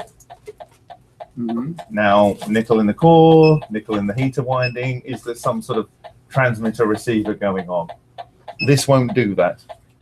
But what it will do is this will separate this experiment from something that has. So then over here, we have these glow sticks. Doesn't prove anything, but it's a point of evidence. Yeah. We have these glow sticks, and they have inconel, which is high nickel content, but also something that works at very high temperatures, and so on. They've got suitable resistance to be driven. One is loaded, one isn't. So we have it controlled. And that's something Ryan can do when he feels fit, sees fit to do it. But it's not a very large volume of space. Now, if you don't want to do it slowly, you can do a park mod style in a bucket. And we're going to have 2 buckets, but wider in series.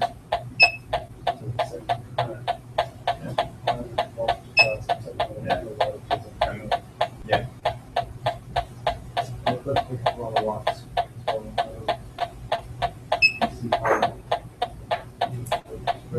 Unless AC is important.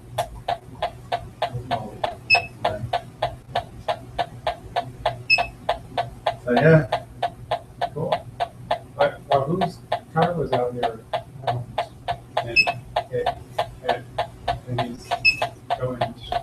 He's driving tomorrow. Yeah. So So so he needs sleep and you he don't. needs sleep. I don't. I need less sleep. Yeah. So Okay. he packed up earlier and so on. Yeah, we saw the car out there as we drove up, and he said, "Oh, I want to get care package." I still have another bottle of root beer out there. I know it didn't have my name on it, but I think I'm going to claim it. Yeah. Oh, yeah. Actually, No, I'm gonna drink it. Amber was suggesting take home and offer some to him. Oh, yeah, maybe I'll do that. I've been at a bunch of nuts and Nancy. Oh, fantastic.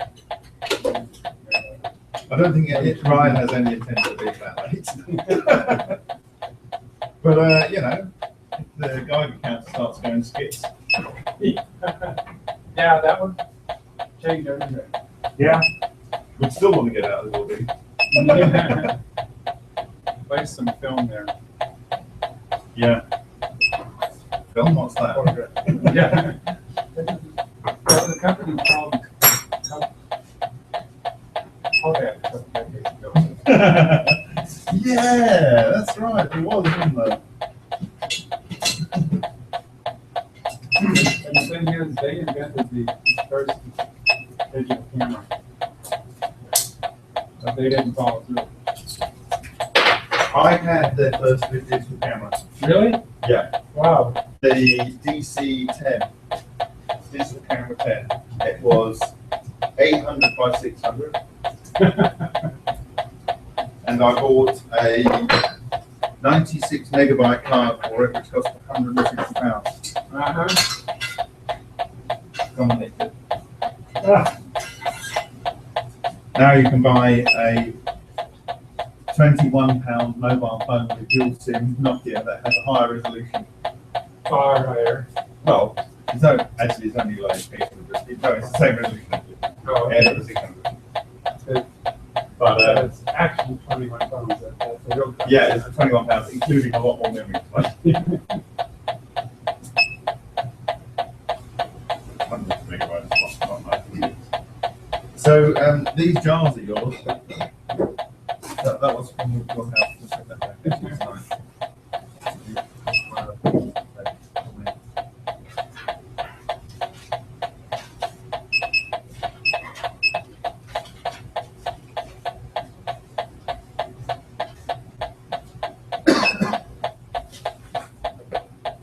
So yeah, this one's just cranking up here, really. 409 degrees.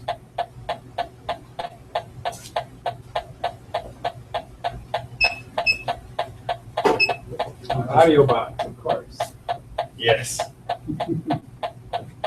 Mr. Audio. Yeah, he is. Great guy. Yeah, I really like him. Yeah, yeah. Real practical guy. Just gets on with it. Down to earth Yeah. and smart. Yeah. I don't think there's any dummies in this whole group. So No. I mean, Bob Higgins is incredibly intelligent. He's earned his stripes. He got in Patent of the Year last year from Motorola. oh wow, Yeah.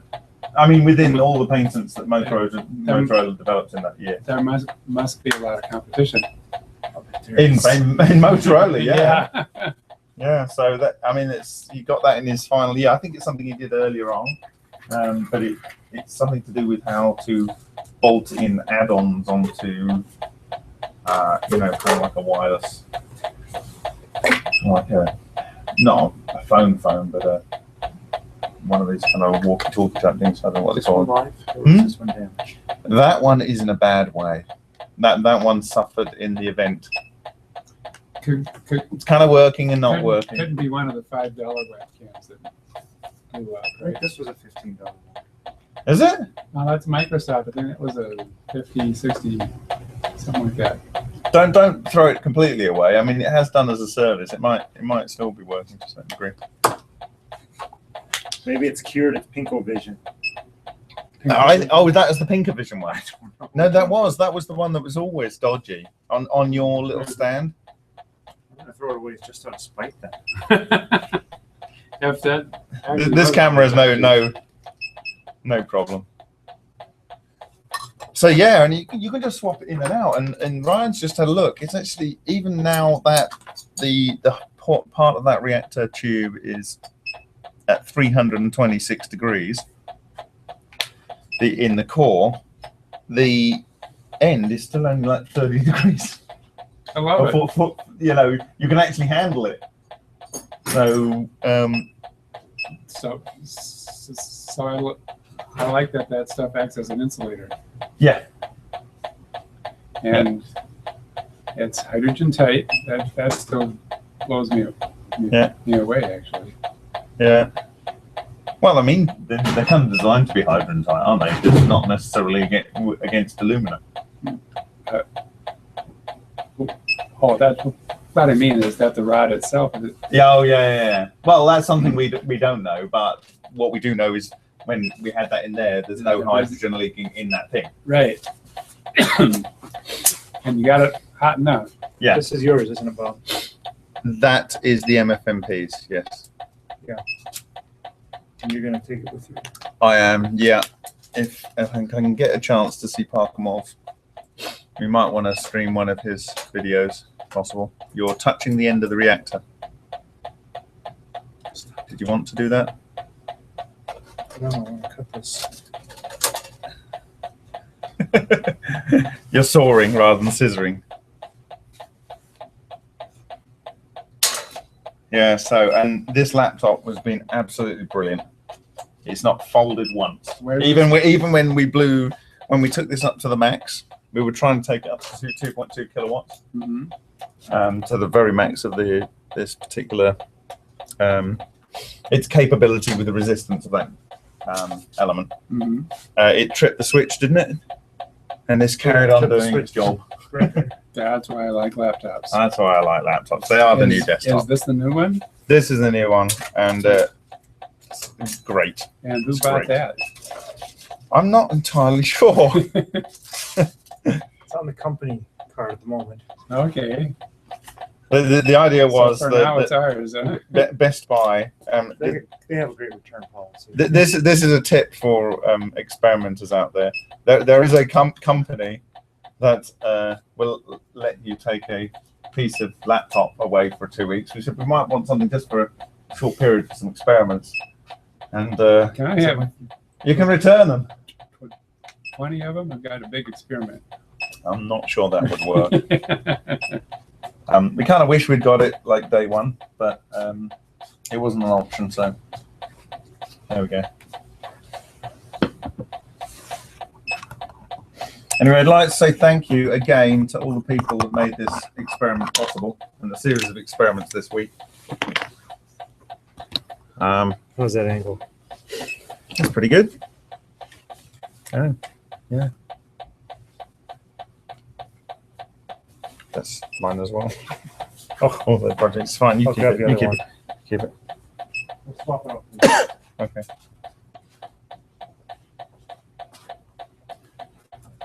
I think it's about leveling out.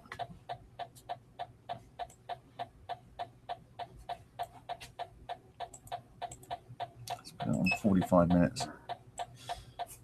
No, it's still going up a little. At what point might it get active? Oh, Parkamov's saying over 1,000 degrees, which this can comfortably achieve. Did he treat his metal first as something special? Nope. Interesting. And he's done it several times, he says, right? Quite a lot, yeah. Yeah.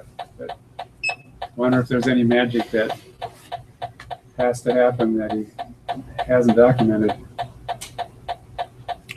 We have asked him those questions very, very straight. And he says no. And says, is there any special nickel? He says no, it's just stuff we had lying around. And you'll have a chance to ask some more questions. That's the hope.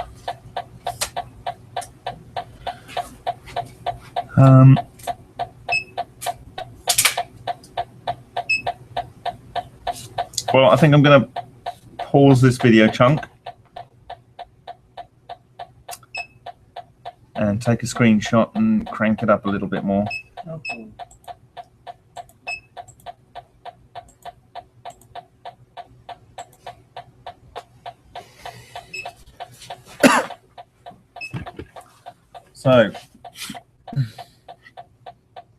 So apparently Amber got a meal over here then. Yes. Oh, it was fantastic. I just, it would have been nice to have that food around a table, enjoyed it at the house. That time being what it is. Time doesn't wait for any man, no. How does that angle look? Yeah, it's about That's back fine, yeah. It's all good. Now, where's the booth for this one? I think I took that the other day. Maybe it wasn't that one.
Big advantage of that approach is we'll be able to see very quickly whether someone's doing something or not. In terms of actually, I don't know. People being fast, so. Hopefully we go from first to third now.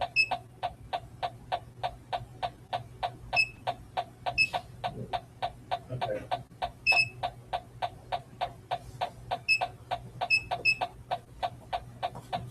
Alain Samoon, I see you've got a question on the ECAT world, and you've asked how to build the reactor. We've taken quite a few videos over the last couple of days, so we should be able to punch those out to you on our YouTube channel.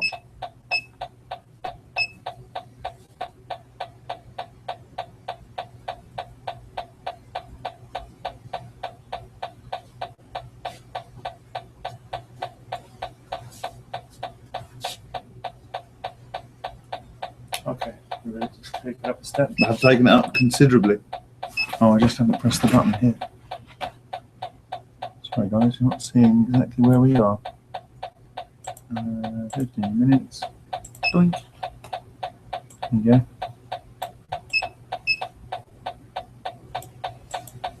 go. We are at 373.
2.3 billion of non-dilutive funding is available for the small business innovation research.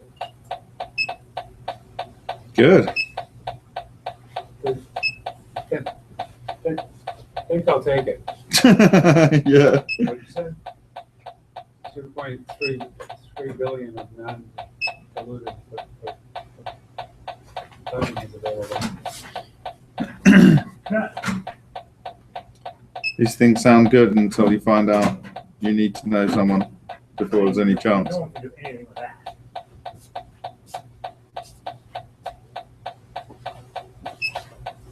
Only 2.3 billion.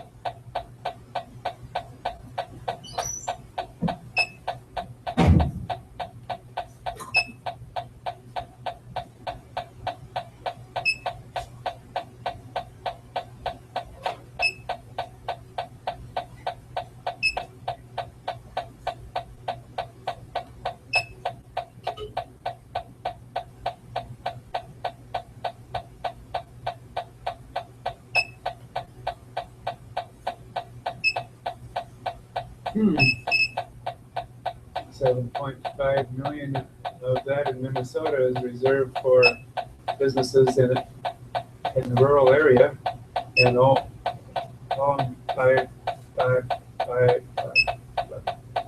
women. They've been the official owner for all this time.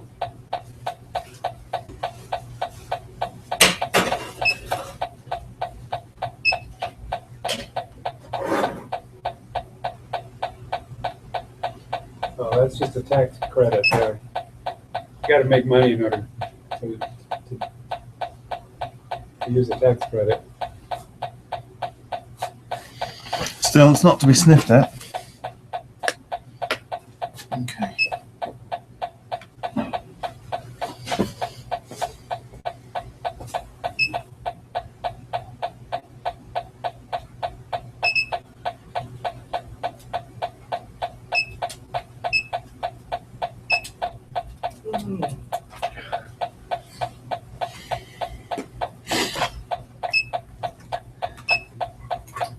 We're at 50 watts and 500 degrees. Wicked. Of course, we don't know if it's leaked yet. Well, do you want to do a leak test? Just the match? And Oh, no, Alan's taking his lighter. it's hot enough to probably lit anyway. I have other lights. Hydrogen moves so quickly. They say that.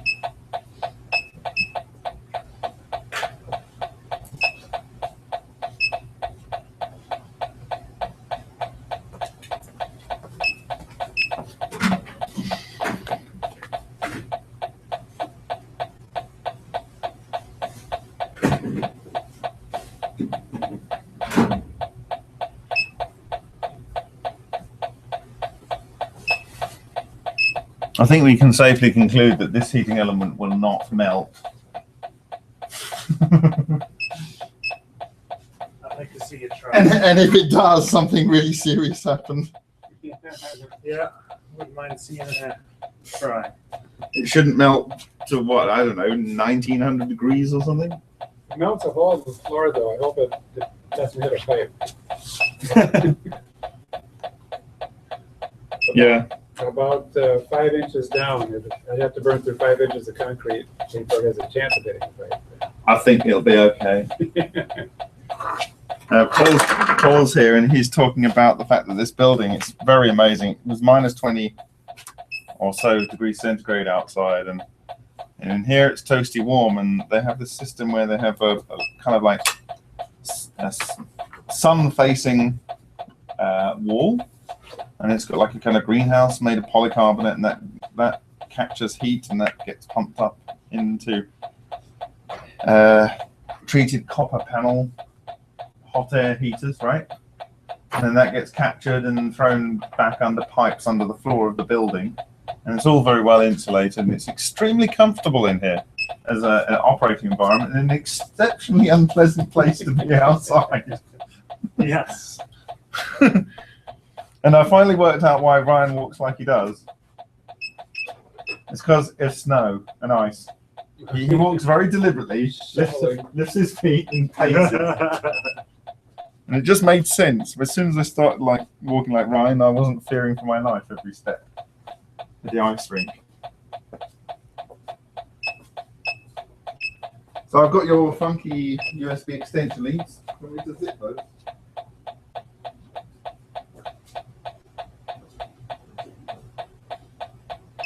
Yeah, what do you want?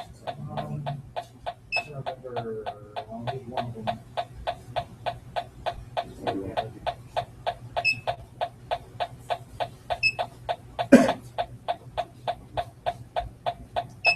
I should grab a zip tie anyway. I'll probably leave it zipped up for now.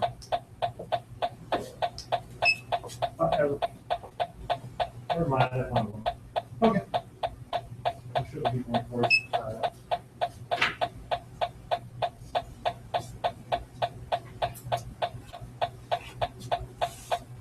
It has been a week that has seen so much of the shop's capacity used, Yeah. at least the liner side of the capacity. Yeah.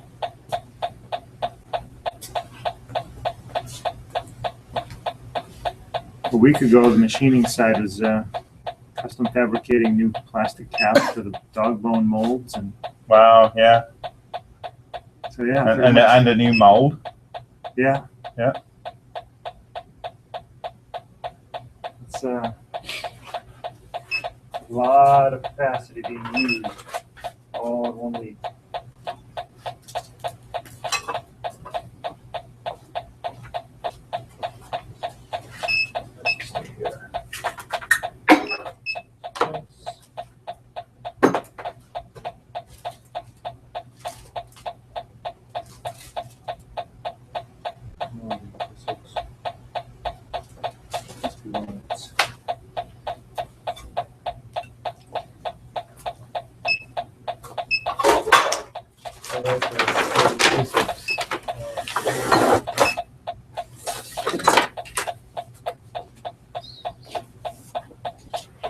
Check out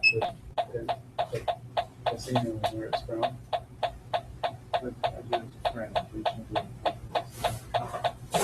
Jay Chamberlain with HugLT.com info@info@net. It looks like it's really coming from Jim when you look at the title. Yeah.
Remember the dog bone poster?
then reactors, and you have a tube down here with the thermostat one, don't you? Yeah. Right over there, again. Yeah, that's happening. So that's the one that's calibrated. And so you can do a very simple input value. So you've got to store some fuel in here.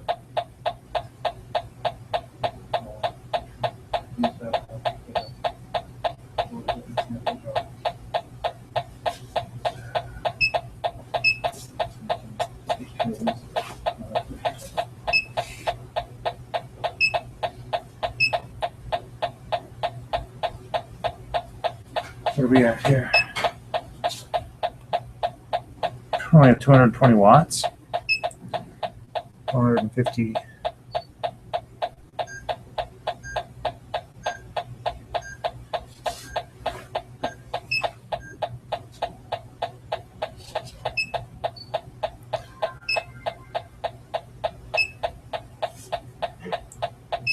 We're gonna have to go up.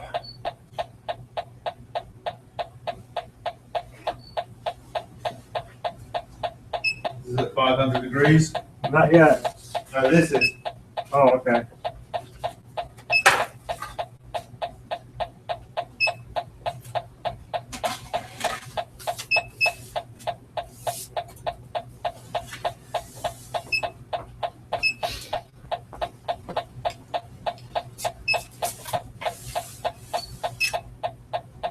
is the Mary shop.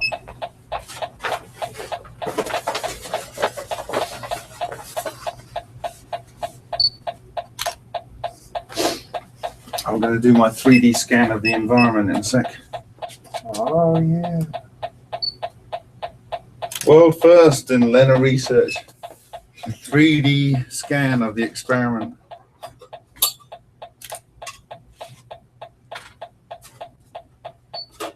Don't know how wonderful it's going to be with all of these fine pieces of metal.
So that's the silicon carbide element sticking out there.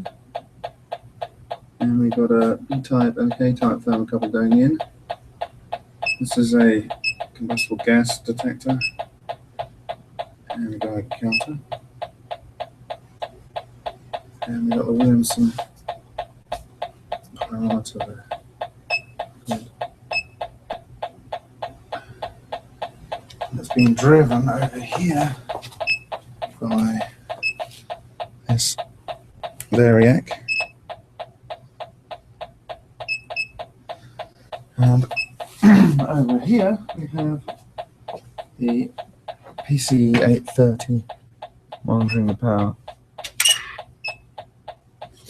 That's connected into this computer, which is remote desktop into this one, which is then being composited into the stream with the feed from this video camera.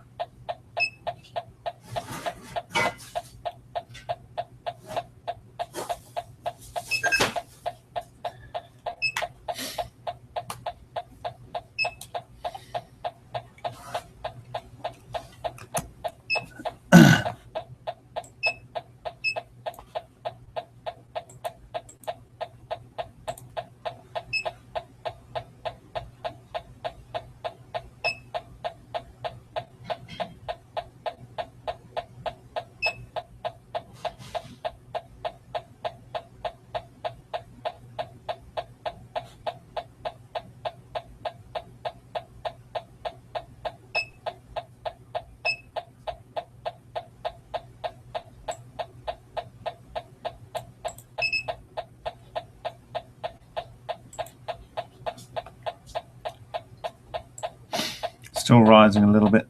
I'm going to leave it for a little bit longer before cranking it up a bit more.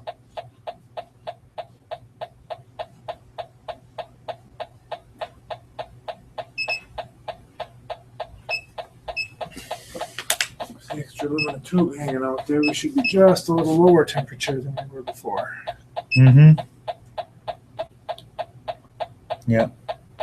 But I haven't had time to graph the calibrations, so I don't know how we're comparing. Maybe someone out there has graphed calibrations, can look through the previous video or look at the screen grabs from the earlier. Anyway, I'm going to do a 3D scan. With another week, man, just imagine what we could have done. With another week, imagine what we could have done. Yep.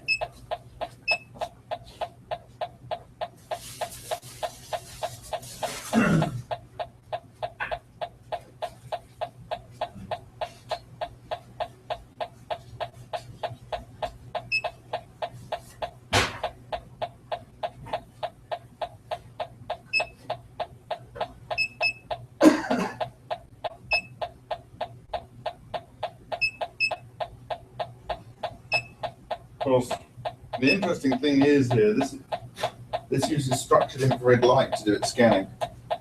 The one interesting to see if it can actually scan something that's very hot. Which one is that? It's the Carmine 1.09. I don't remember seeing that. It was the last thing that they made before Apple took them over and sat on the technology. It's very good. Maybe you could help me actually. We need to kind of need someone to hold the camera whilst I scan the thing that I'm going to scan, which is going to be a bit of the experiment over there. Wow, this you mean? Yeah. So, GPU unavailable. Why? I'm running some other software that's using the GPU. Let's kill that. Kill.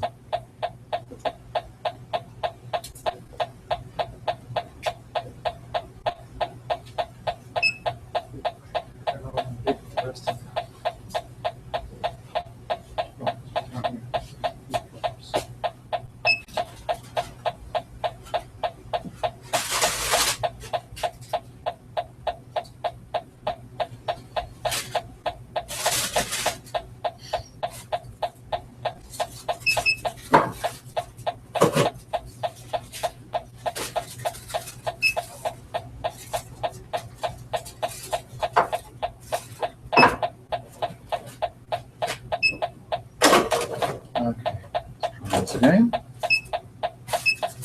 See the GPU available, disabled. I want that enable. Settings. GPU. Good.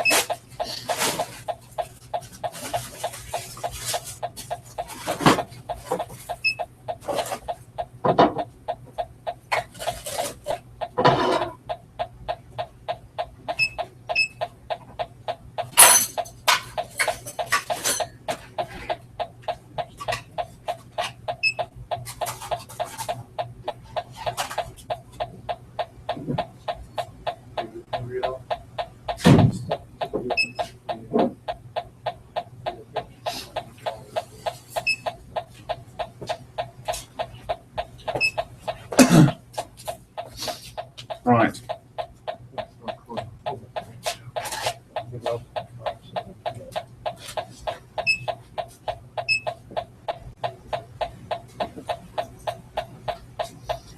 Are you already indisposed? Okay, available. Okay, so you just point it so that I can see it roughly. To kind of line it up to start with, so I've got most of the experiment in line. Okay, see what we get.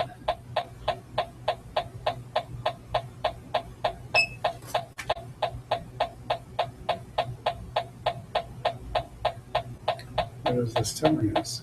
Well, this is giving us a 3D layout of the experiment. Everything is. Come down this way. With millions of measurements a second. Oh, and it's lost the registration there. Can I find it again? Nope, it didn't. First, my battery ran out. Would have been good. The battery ran out. We do have outlets. Yep, I'll charge it up and I'll carry on packing. I'll come back to that.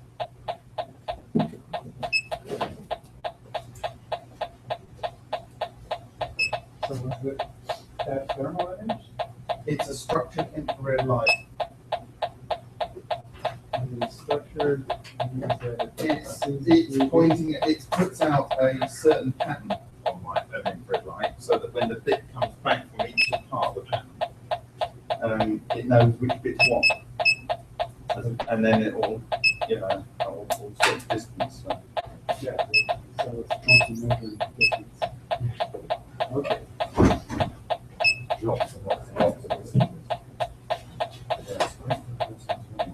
I'm scanning your head in like 10 seconds. Really? And a very good job. I did a Rather excellent one of time. Really.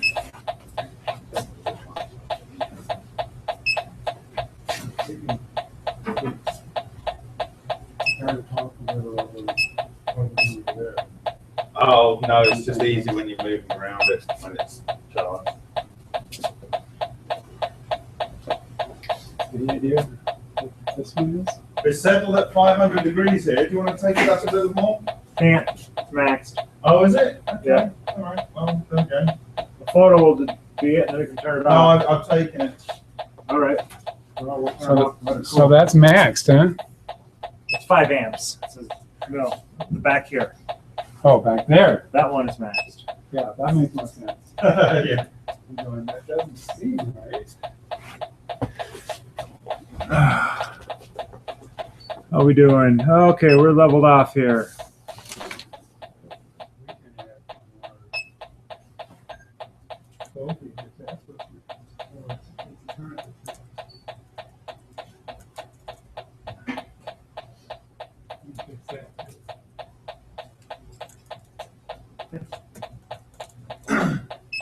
What are you going for? 400 watts, What was it on? 220.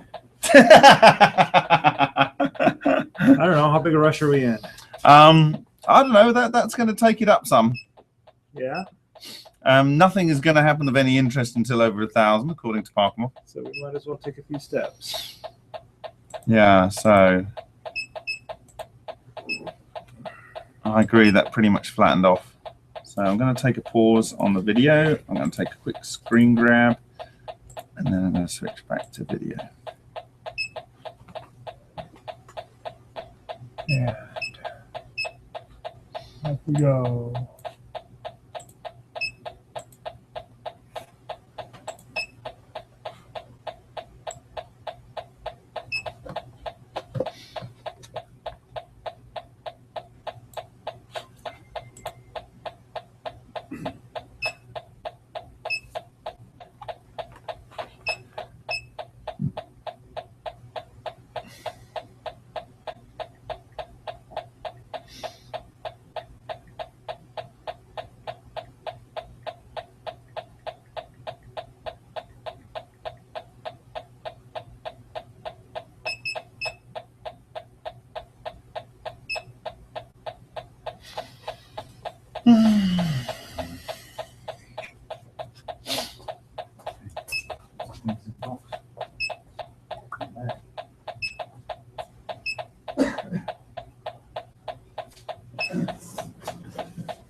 didn't know there was this much of a book on it.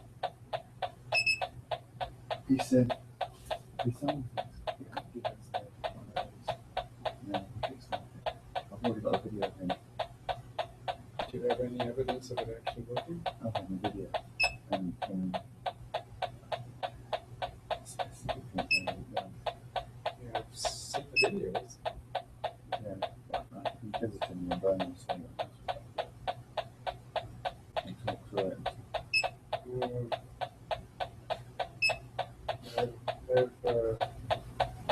I've seen stuff like this before. What kind of blows me away is it is so simple, and they're saying they're spending the billions of dollars on trying to make gravity wave detectors, and I don't think they've succeeded yet. I really doubt that $1's worth of parts would get the job done. No, I think that's just to create the frequency for stimulating the plasma. Its sensitive element is capacitor C1 that's used as the sensor, and this amplifies it. Mhm. And yeah, it senses something. I just I don't know what it's called. I've seen this before several times. Okay. And, it's that's just the kind of circuit I always play with before. Except the fact that they see that as a gravity sensor. And it's unstable. There's noise that makes it go up and down. But I'm not sure there's any evidence that that's a gravity wave that's causing it.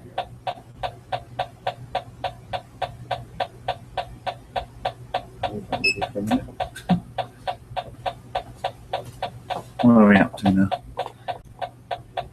Somewhere between 536 and 578.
Looks like we're leveling out pretty good. Awesome. Okay, so I'll pause, stop the video, take a shot for the crowd, and then we start the video.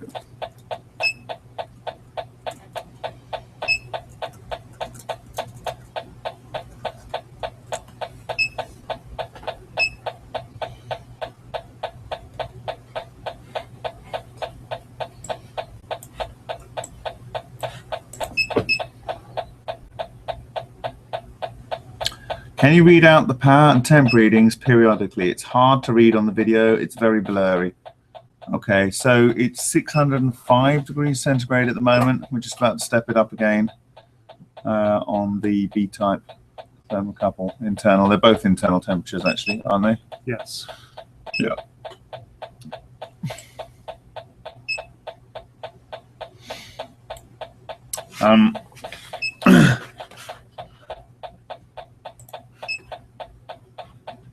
You can direct him also to the folder with all the images in it. Yeah.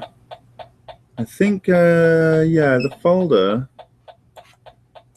Google Drive. I'm just going to have a quick look at one of those images. It might pop off the. Okay, I'm going to step up power while you do that.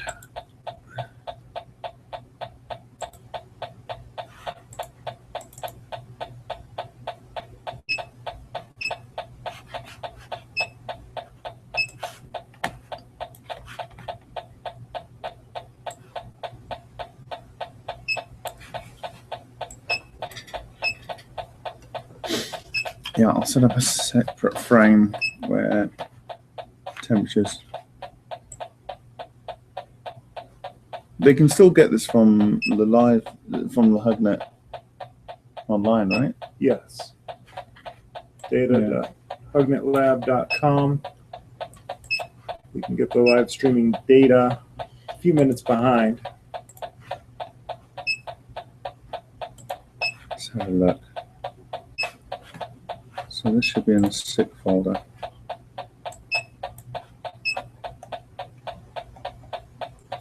So last image was 17, that's 17, yeah. Okay. I'm going to add in another one here. Just because it will be fun.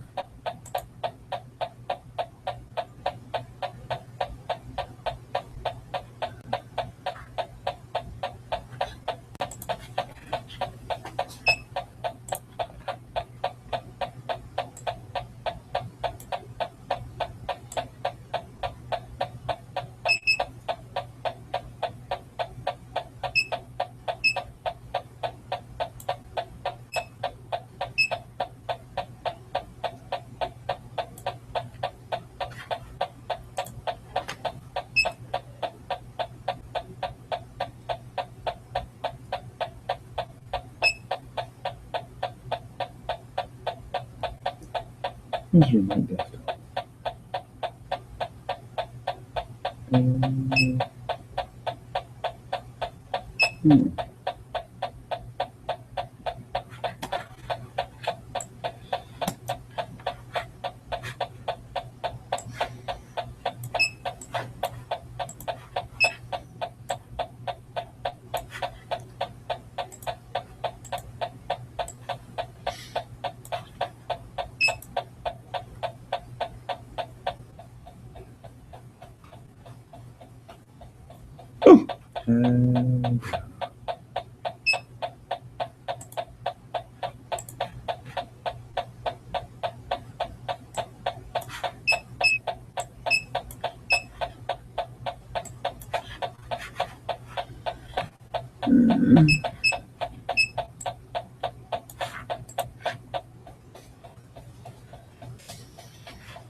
Now, where's the power screen gone there?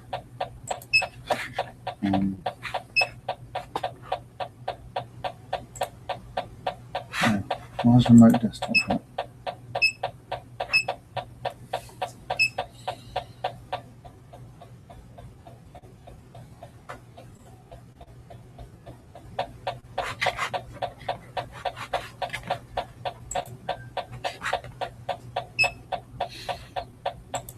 Okay, I'm going to upload the link again to people so that they know where it is.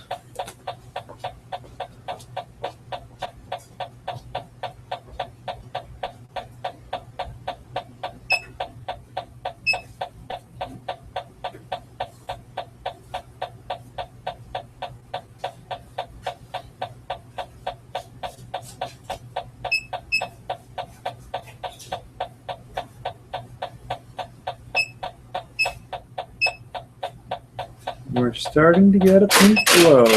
What? We're starting to get a pink glow now that we're up about 700 inside.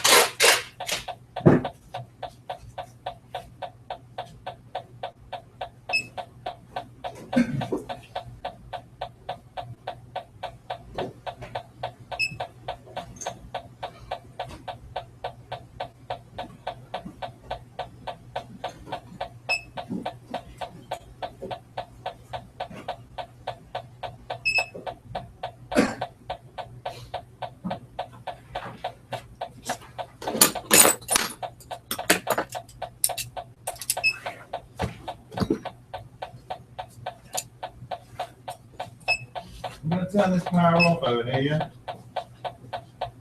Yeah.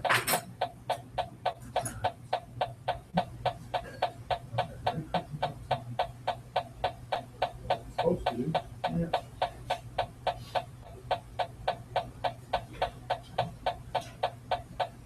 Saving.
Socket wasn't powered.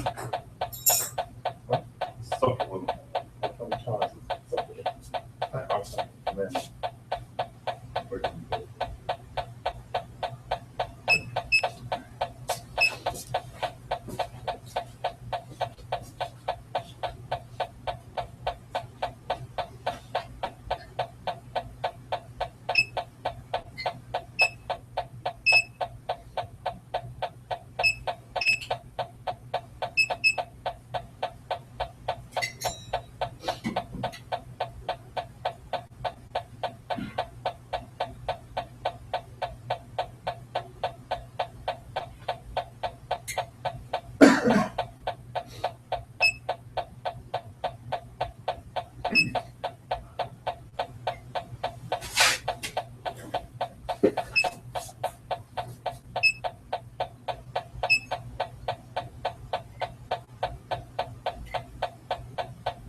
So Hank Mills has got some questions. All right. What does Hank have to say? Hi Hank, got your questions. So one is, what is your thinking on surface features and surface area of your nickel versus Parker-Moss? So you're using the... It's nickel 255, they call it. And it's a filamentary nickel. It's used commonly in industry for making batteries, I think. We've noted previously where it's come from. Is it Canadian Vale. manufacturer? Vale. Yeah. And I don't remember, well, I can kind of picture it.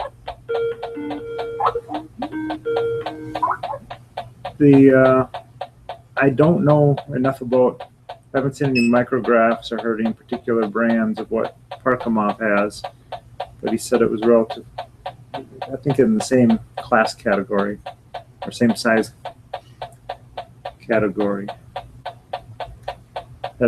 Our stuff has a sieve size of about 2 or 3 microns, I think.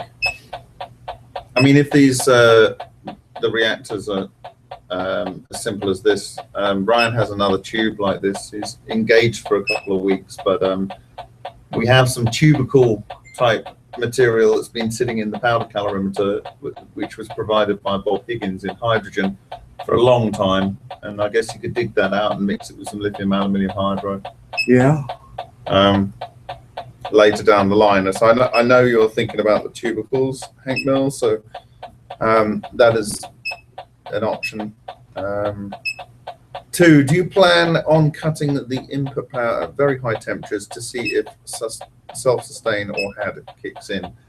Well, there's not a lot of point doing that until we're over 1,000 degrees.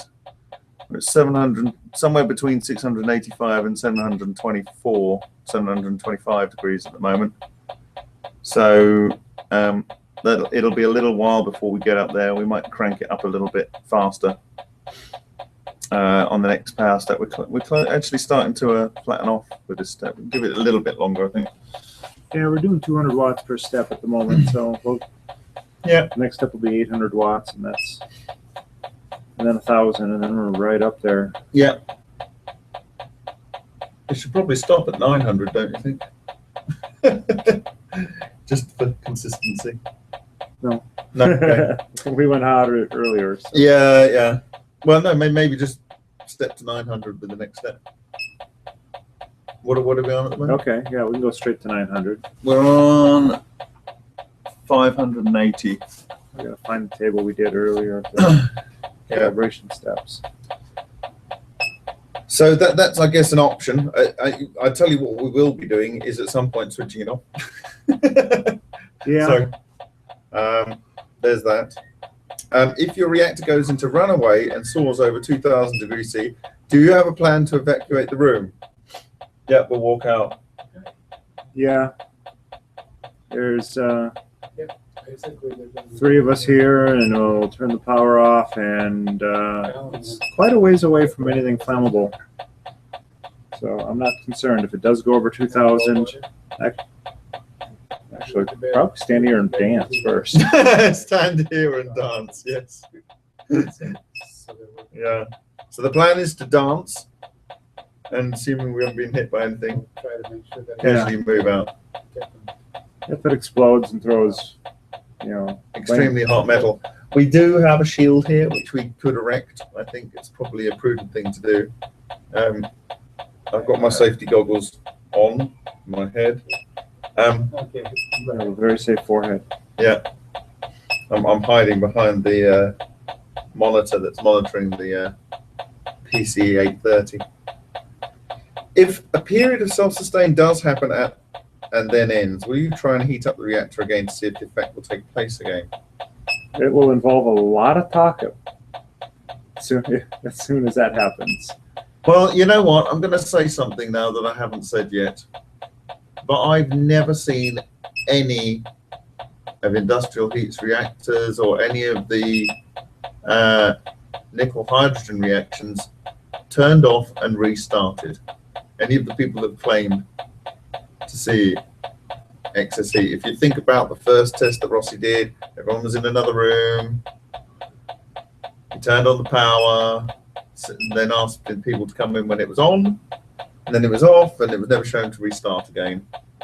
And same with the 1 megawatt reactor.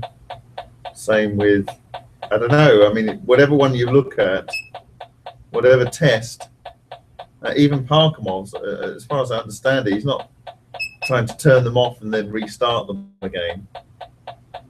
And so I'm not sure that's really an option. I think all the evidence points to you get it started, and once it's burning, you know, it could continue to burn at a high temperature, but you turn it down and it's not set up to restart. I mean, Still, if we see an incident like that, we might try to reheat it. we might do.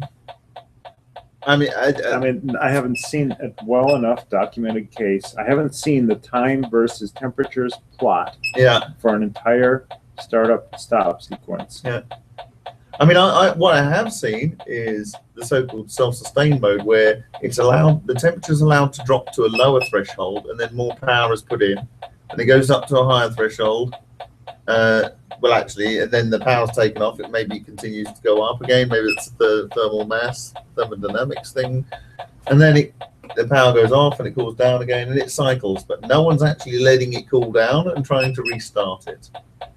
And you know, some people would say that certain nickel structures would sink to 350 degrees. So if they were important to get the reaction going, then you know, you're not going to have those back when you've gone to stupid temperatures. All right. It's fairly level now. Okay, let me stop and take a screen grab. I'm going to have to grab these images, aren't I? These videos, actually. I'm going to switch to... Yeah, so you can see we've reached 729 degrees C. Next step, 900 watts. 688 degrees C.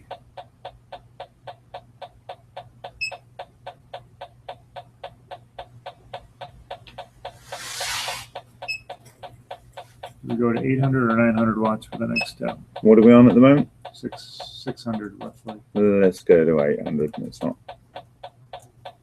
chance it too much.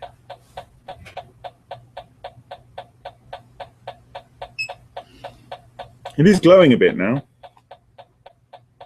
Now, of course, in this step, we should probably see the Williamson come on. I'm going to go over there and just put my visor down. How warm is the Williamson feeling? Not warm enough. Not warm enough, but we're going to... It's nicely focused, actually, right? Lovely job. All right. So in this step, we should probably see the internal temperatures getting hot enough for the Williamson, but not the outside.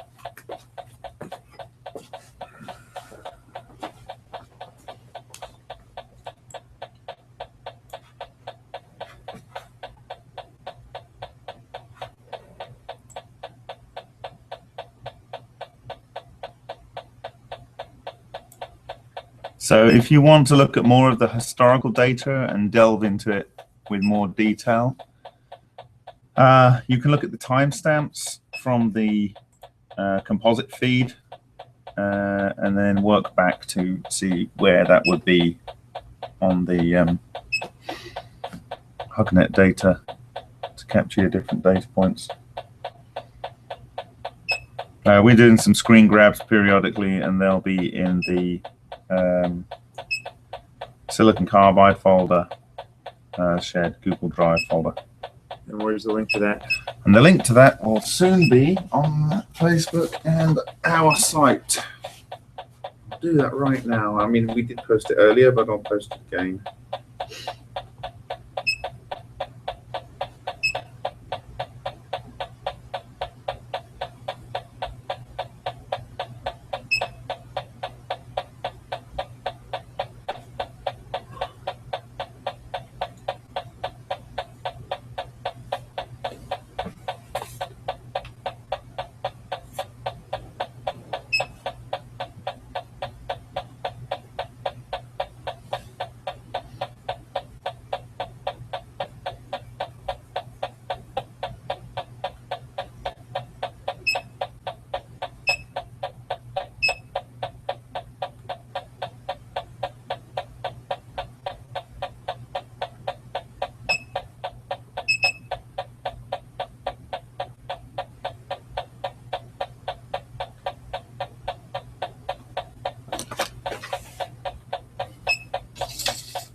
Now, this doesn't qualify as a clean replication of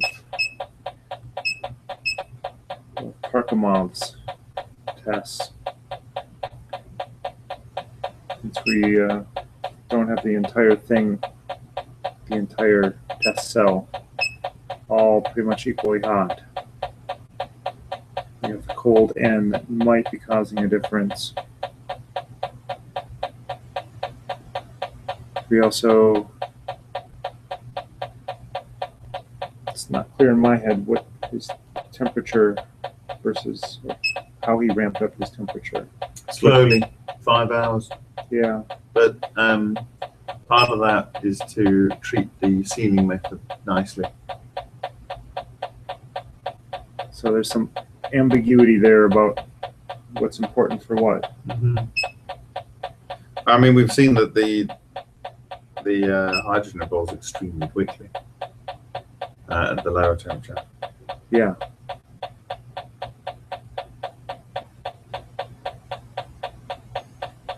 He said extra time required. I would love to do a longer test on that, but we got going too late. We had a few difficulties, didn't we? Yeah. But I guess if it was easy, everyone would be doing it.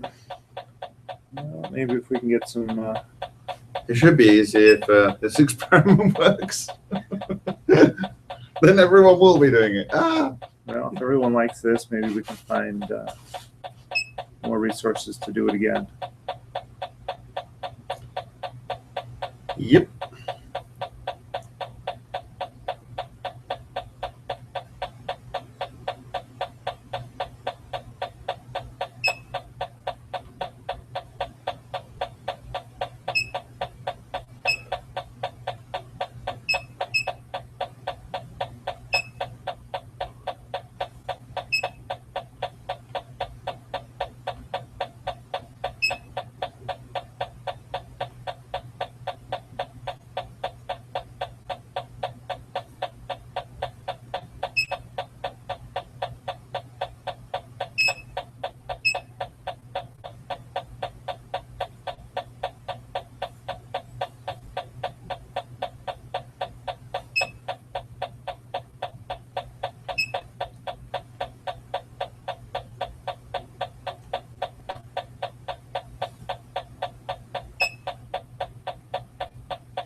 How's your packing going?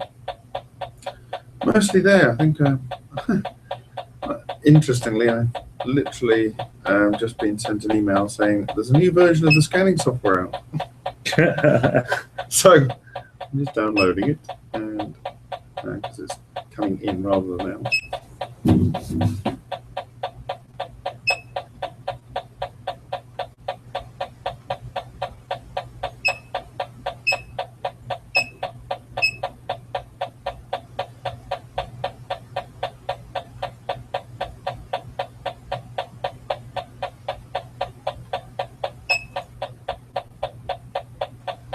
Just posting the image links.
Okay, I'll have another go at scanning his environment.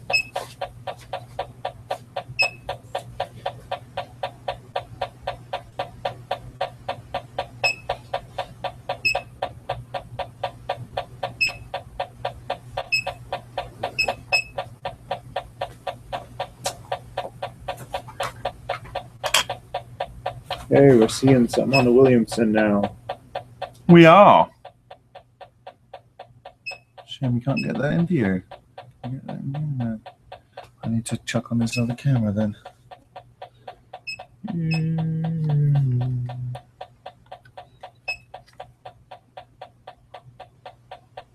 Oh, I took the stand away.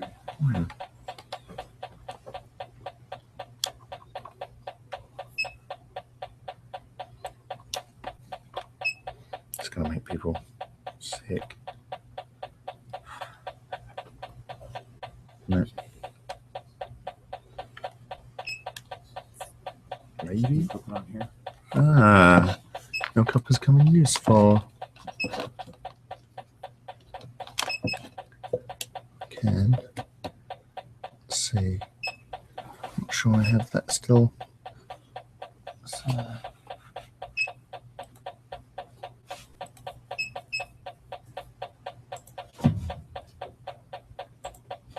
Emissivity is now 0.3.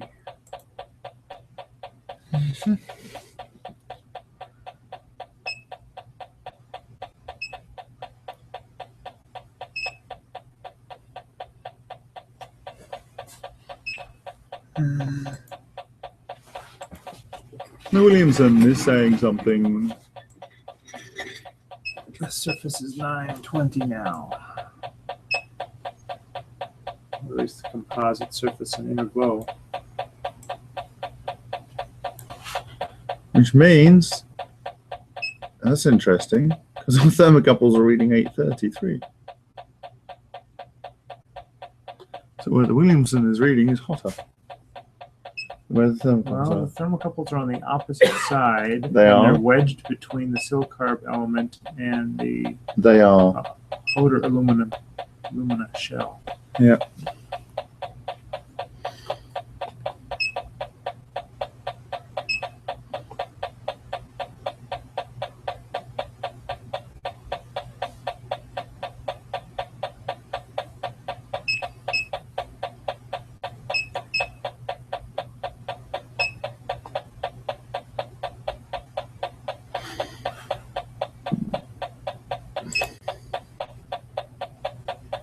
Pretty flat. Do you want to take it up again?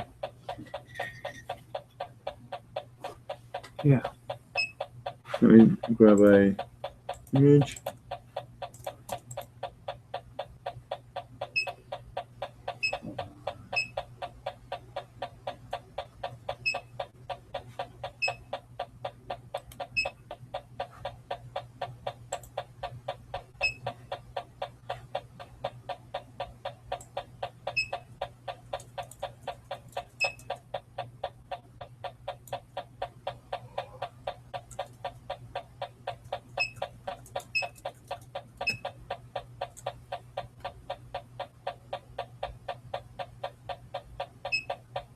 All right. So to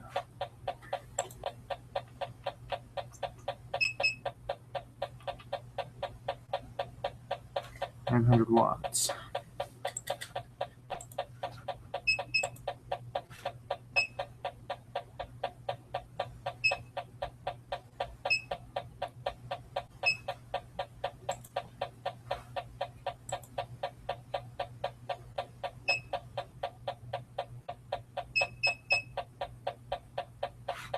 So that last step, the thermocouples reading 834 and 798, the lower temperatures from the K type.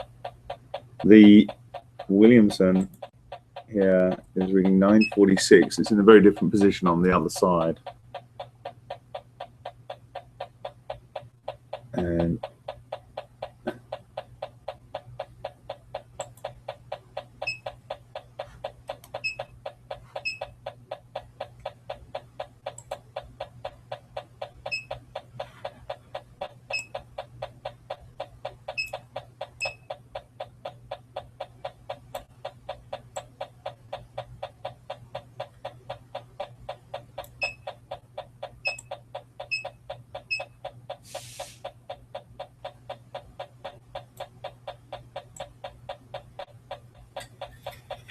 we'll see how the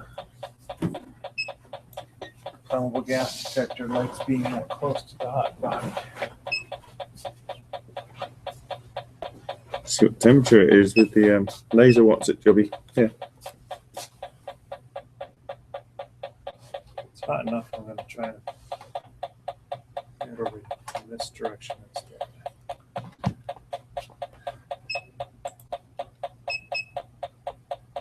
What is the end of the end cap there, temperature wise?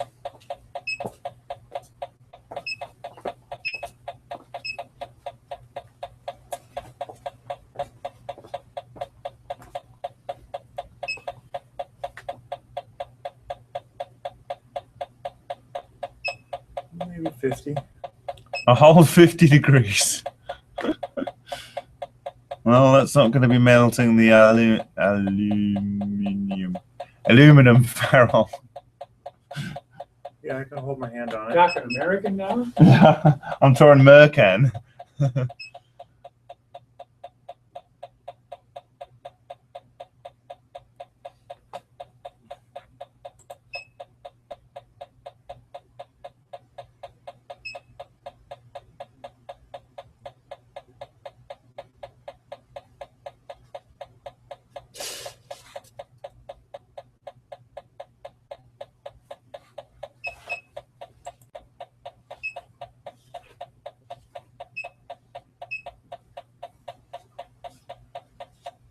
Signal strength 0.333.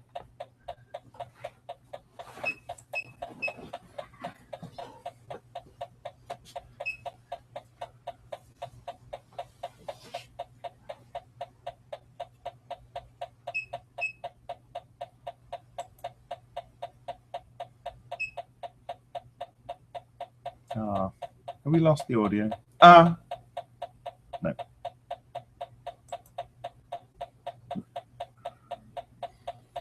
It's about time we had his IR filter can. But he's taking the video. Is he taking the video? No, it's one right over here. Okay. So get ready. This is more what it looks like to the eyes, everyone. Just like that. You ready? Just after I put the filter in front.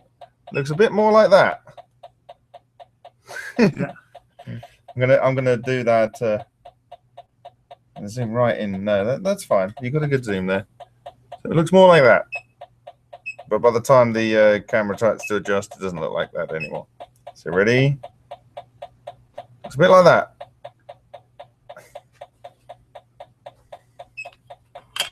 Okay. Try this new software.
you want to give it a go?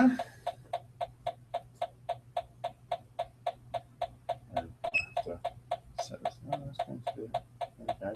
Object. How big do we want it? 1.8 meters? 1.3 meters. Let's try that.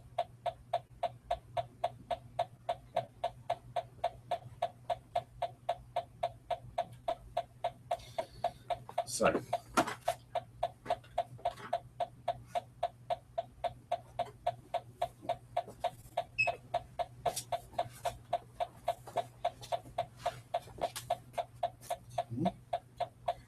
Make it a little bit slower so it doesn't lose the tracking this time. And I'm going to start with the reactor in the middle. Okay.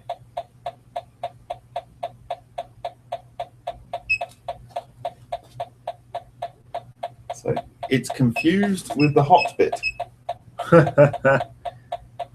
Can't see any of the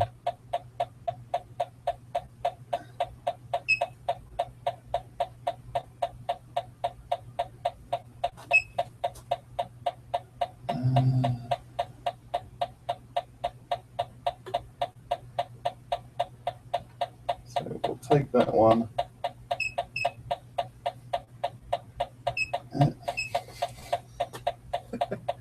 It doesn't like it. It doesn't like it. For some reason, it doesn't like it.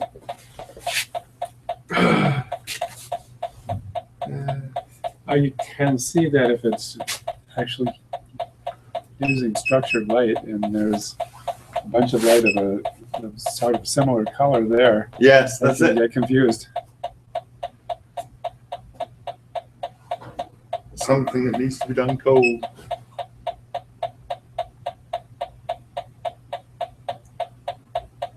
I like the fact that temperatures settle a lot quicker. Yeah. Lower thermal impedance.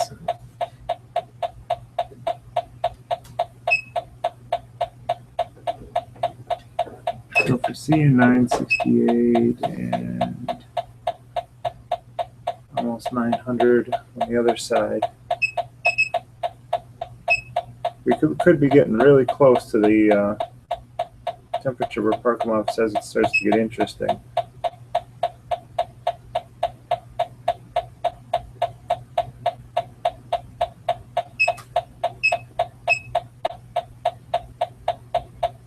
I don't know if I'm just impatient or if I'm seeing a positive uptick at the end of the last couple minutes.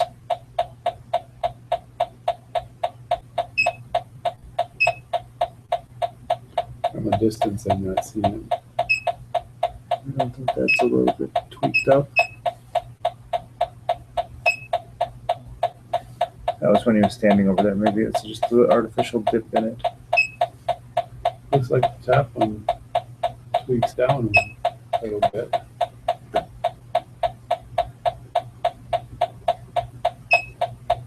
It's obviously not a conclusive piece of evidence.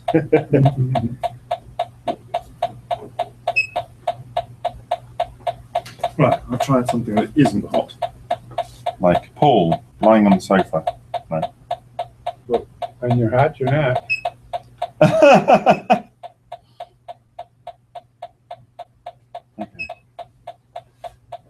Okay. There we go.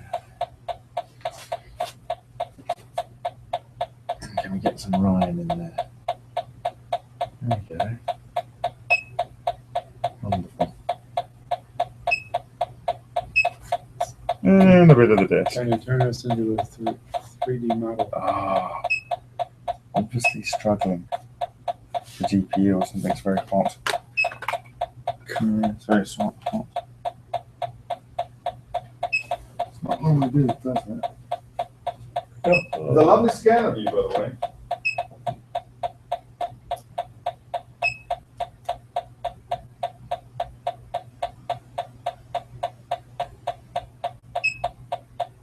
So if a normal camera captures your soul, what does that thing capture?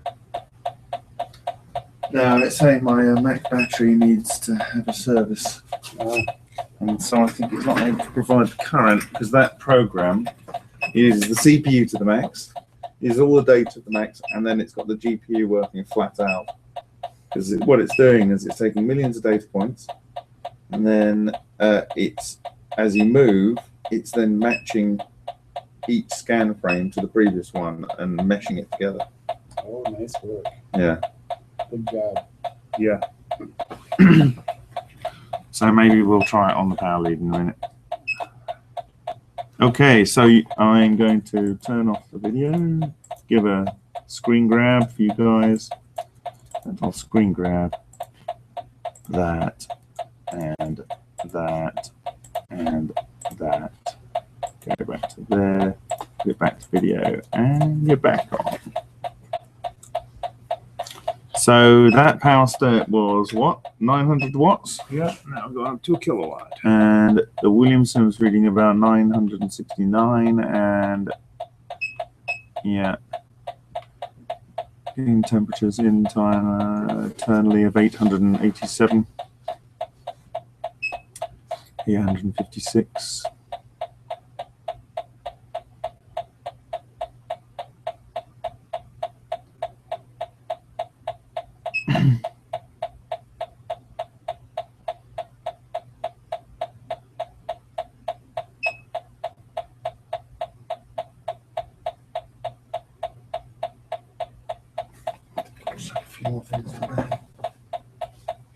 The Williamson settles on a temperature way faster than the thermocouples do, I think. Yeah.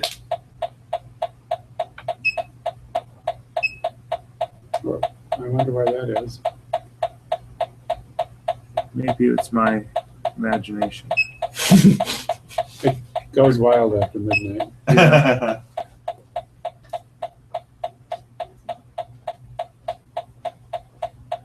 Now, if you saw it take off like that without having adjusted the power, then I'd be impressed.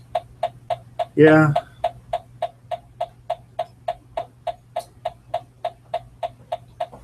How would we know if there was a bunch of neutrons? You'd start hearing the Geiger counter kick off a little more. You could sense a bunch of them. I think it would activate something. If it was enough to be dangerous to us, we'd hear a few more ticks. Yeah, it'd do something, I think.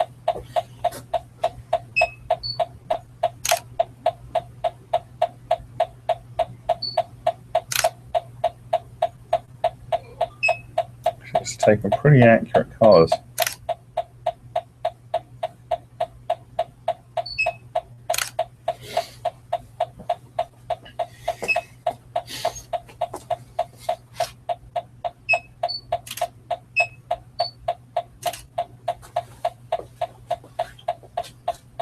I don't think aluminum can be activated as much as gold, but we're all fresh out of gold foil. What happens when it hits gold foil? A bunch of neutrons will activate it and start to decay. And This camera is right now getting these colors And you- pretty When damn it right. decays and it throws out all sorts of different things like gamma rays and stuff. oh, okay. That makes sense. And the Geiger counter will be happy. Get us out together some hey. We used gold leaf, is that thick enough? They had a book of that a while ago. Huh. It's actually wasn't that high price at the time.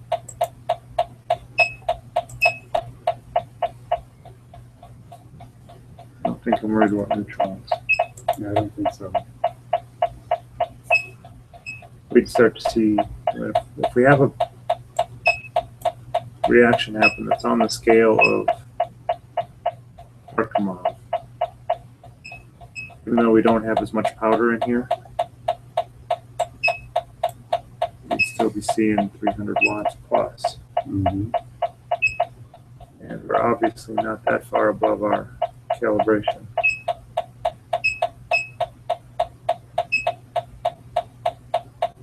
Back to the aluminum tube, fuel tube hanging out there. We're expecting to be a little bit below our calibration.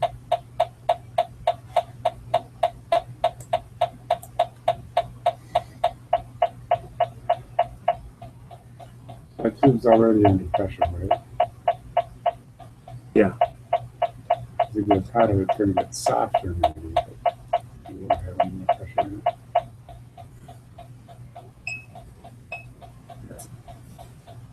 Looking at the pressure sensor to it again, when it's an aluminum tube, would be very insightful. Then we'd be able to tell. So when we had the stainless tube, the temperature or the pressure fell off. Yeah, We're, I don't know if that happens with aluminum. yeah, it'd be nice to know if that's absorption or leakage through the wall.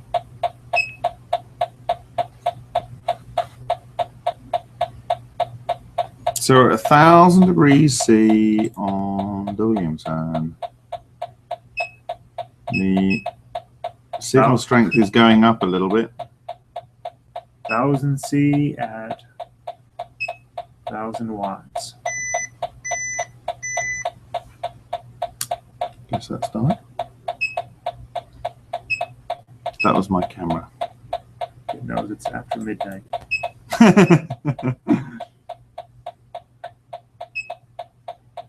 Either that or since it's European, I think it's time to get up now.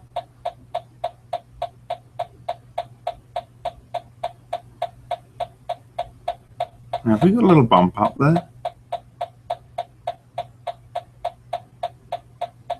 It's pretty little. Yeah.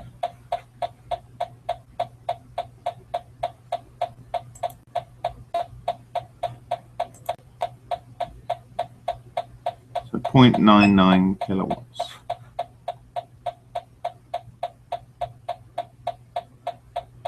Take that slightly longer time frame, see what that looks like. A 30-minute time frame. You can see the previous bumps.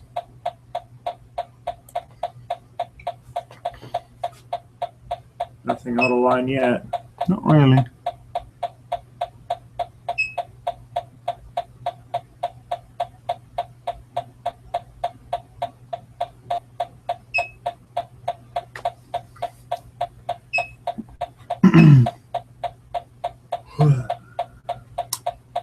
So, of course, Rossi claims to have had Inconel or nickel or Inconel in doped heater coils, and Parkhomov was using nichrome. So they both had heater coils that had nickel in them.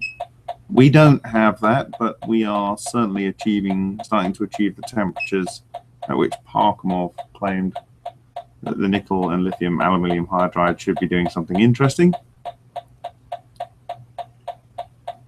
We shall see.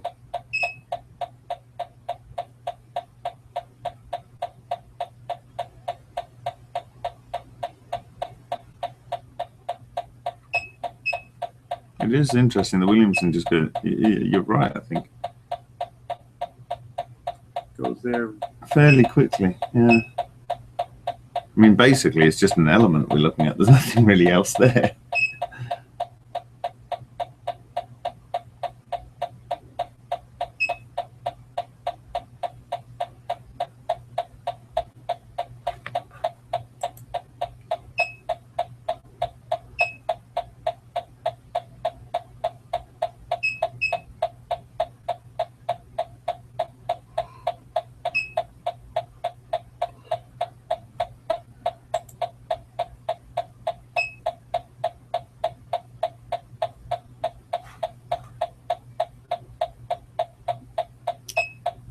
This here is about 926 on the B-type.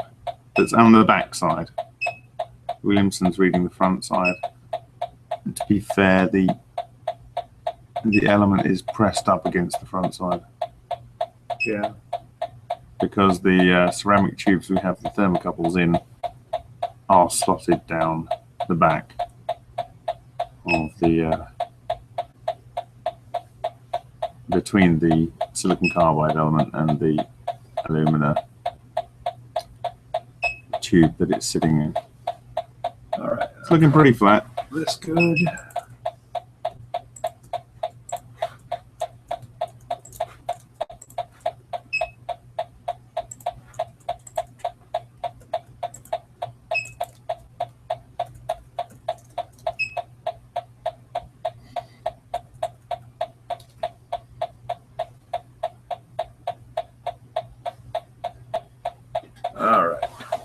1100 watts. So guys, I think this is the step where we're going to go into Parkamov territory. Should we have a plastic shield between us and it? Probably. No, We if have- it does have pressure in there, it's probably a good idea. Well, if it was like our other experiment, by quite some temperatures ago, all of the pressure had disappeared. Now, was that through a leak? I don't know. That was Because good- it could be that was absorption. good stainless steel, right? Yeah, Yeah, that one wasn't unexpected. it could have just gone, because over 550 degrees C, it just goes straight through the stainless steel. Yeah, The proton conductor. Yes, because at some point we're going to have some molten lithium in there. and Not sure I want that or even vapor lithium coming at us. So perhaps we should retire to a different distance, or already flying particles is kind of what I had in mind. I can hide behind the monitor here. But maybe Ryan, you should have where you're sitting is probably easiest as you're in the Yeah, I line can of wrap it fire. around here.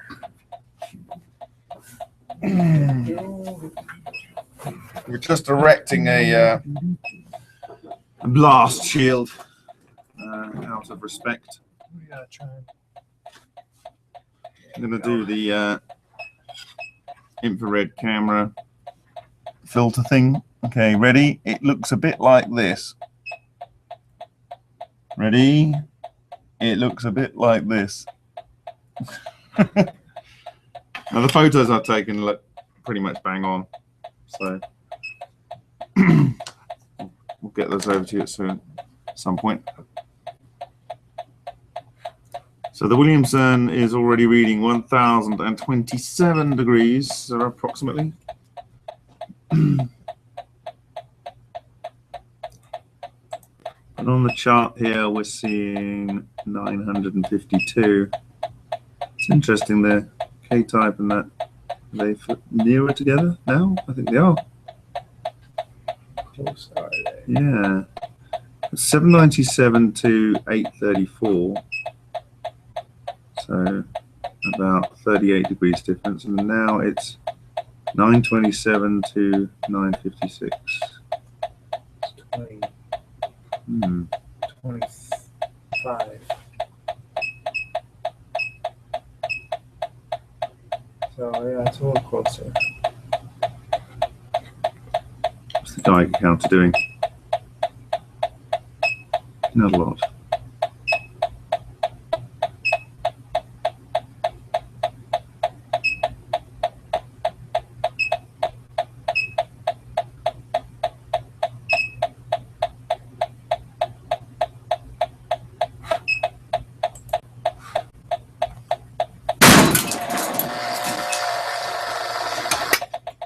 Well, that was exciting. Did you hear it? Was the shield a good idea? The shield was a good idea. The shield was a good idea. Oh, mama. We have no silicon carbide element. And we have a vaporized reactor. So, was that a runaway reaction? We were in the domain of Parkamov. Well, at least we know we had pressure. Yeah, Yeah. but we shouldn't have had pressure at that temperature. Well, no, the last if it Oh my, that was exciting. Oh, guys, that vaporized.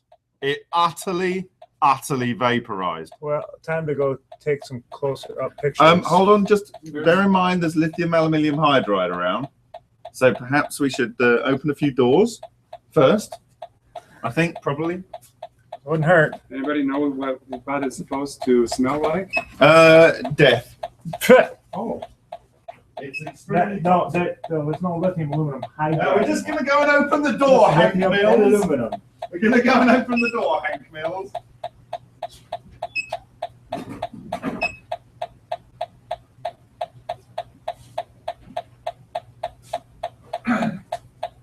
Impeccable timing on the safety shield.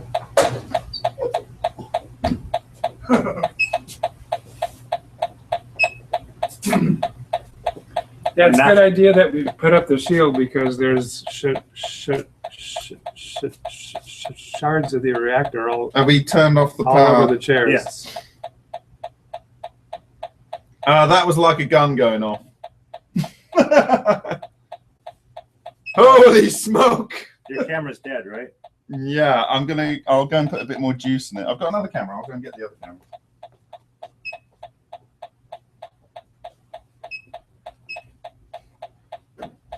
Yeah. So if that was a runaway reaction because we were like in the right domain, or if the thing was getting soft, we don't know.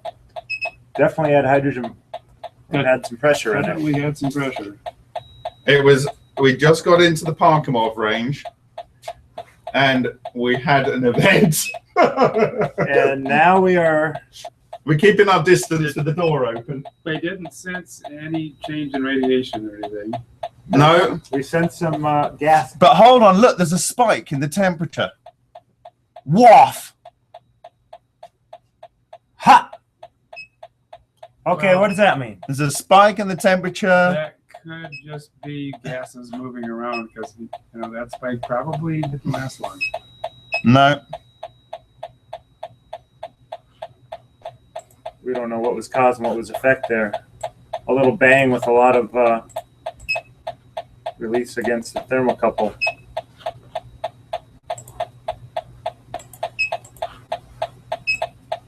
You can set up zooming, and you can zoom into that a little bit. Yeah. Oh boy, that was actually probably the most exciting event in 2.5 years of Lena. $200 element vaporized. So I'm gonna take a few shots here, I think. We can turn that off now. you really want to be that close that soon, Ryan? Honestly, with the lithium aluminum hydride. Well, there's probably no hydride anymore. No. Hydride has all been broken down. Lithium aluminum, whatever that means. Did So it the take out the thermocouple- Williamson? Oh, no.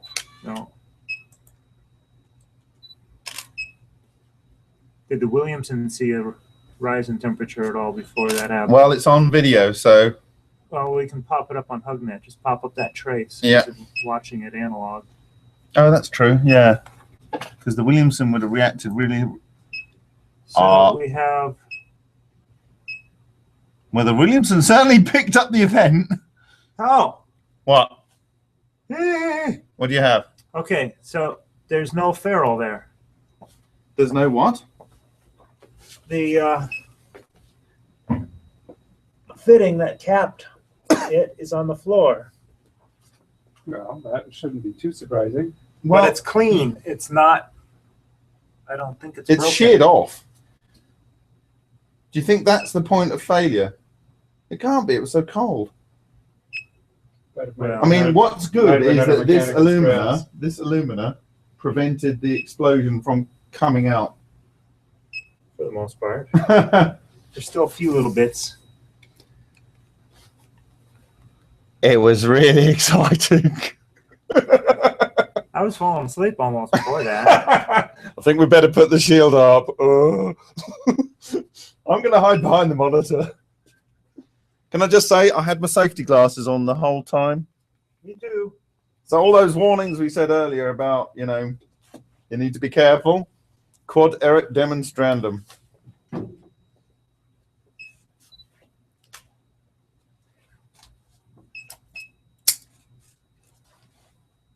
Hold on, can I get some post-mortem shots on here first before we start digging around in there? I was lying down behind the chair, and there's shards on the chair. Yeah, well, we all had glasses on, didn't we? It's all off power now. Where are all those shards coming from? It's basically vaporized. No, But shattered. yeah, A bit here, a bit there, there's a bit there. there's a bunch on this chair over here. How did it get on that Some on the chair? floor over here. They shoot out and bounce off of that? They must have. If they did, it must have landed in a lot more places than here.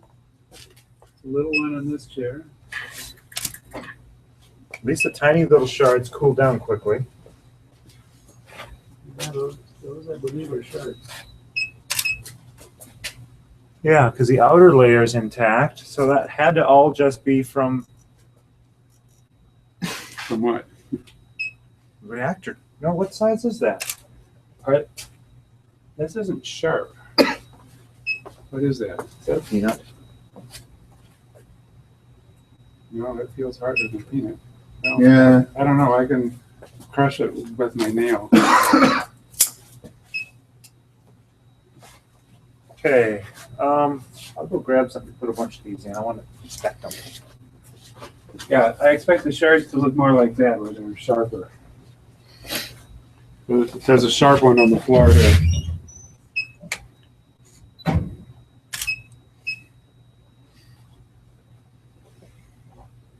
There's one. There are literally fragments of that reactor core everywhere. I want to see what size these are because I don't really understand what happened. Here's a bigger one. What size was that? Yeah, that's a 1/4 inch OD.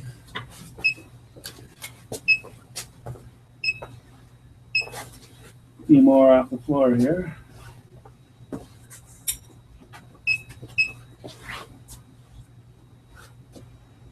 One on the couch. Still going to be quite hot. Yeah, that's why I'm using my pliers. Wow, it's actually bent it. Look, there. Bent what? The ceramic is bent. Huh? Oh no, it's fractured. It's fractured. Yeah, the ceramic is. Yeah, I would have been impressed. That's the Type K thermocouple sheath, Mm-hmm. and that's. Do you think it could have been a shorting event on the silicon carbide element? It was too loud. Oh, That was a pressure event. okay. I'll go look at this. Hold on. Let me come around and get a video of you pulling that out, man. All right, let's take a look at this. Oh yeah. So that is part of an explosion. That just didn't. Let me take a shot of that. That didn't explode because it was held within itself.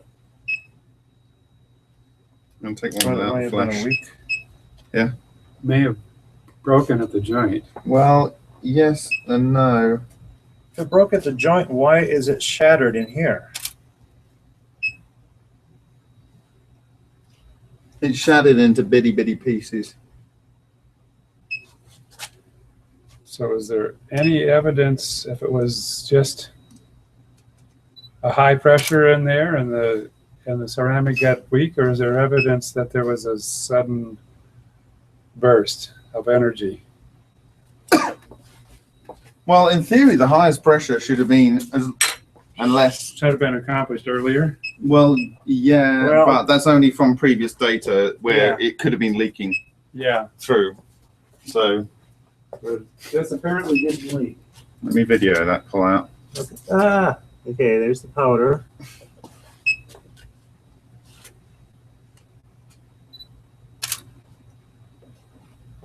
You can look in the end here.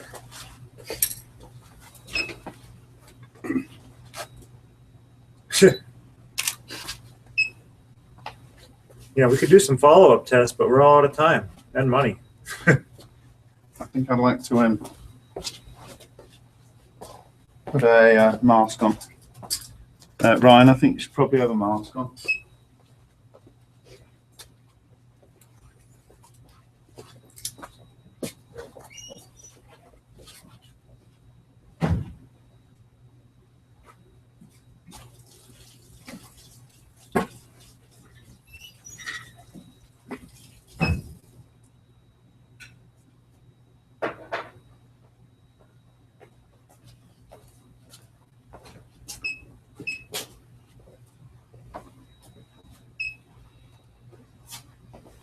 Yeah.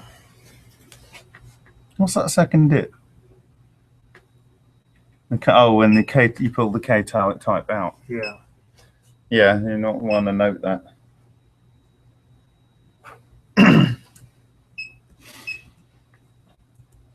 So it'll be interesting to see if that temperature is over calibration.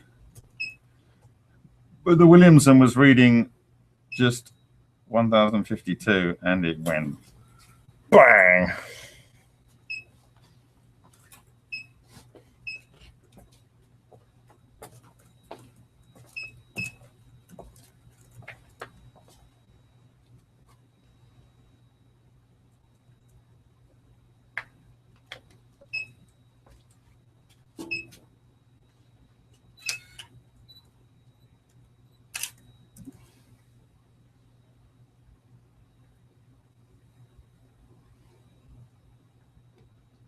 Lithium aluminum alloys are primarily of interest to the aerospace industry because they're lightweight and strong.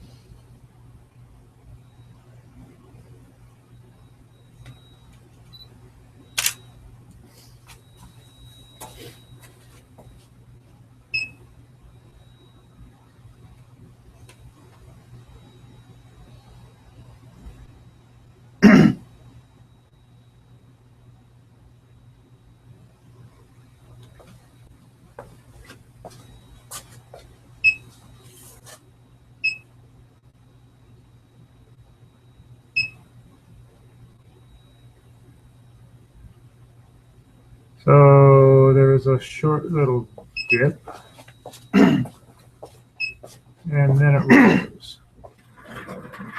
So the dip must have been the bang. You zooming right into it.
Oh, you're saying the dip was where the bang happened, and then the moment after that was just hot gases.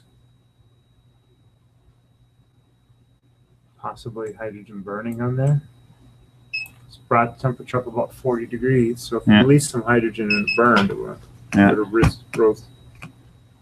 It was definitely an explosion. It wasn't a deflagration. It was a detonation rather than a deflagration. It wasn't a leak. It wasn't a leak. No, nothing was leaking about that. So, yeah. Be very conservative with how much you put in. That was like 1/3 of what.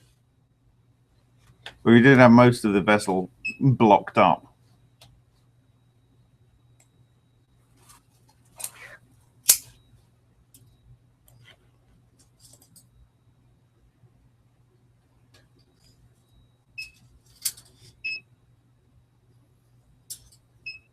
Is that going to be too hot? A super nice B-type. All in alumina, got a crack in it. Well, as long as you can save the B-type. No, it's cemented in. Hold on.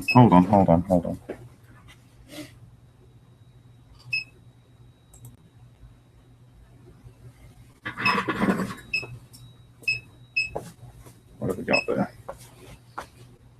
The whole thing is just completely destroyed, isn't it? Yeah, the whole element is shattered.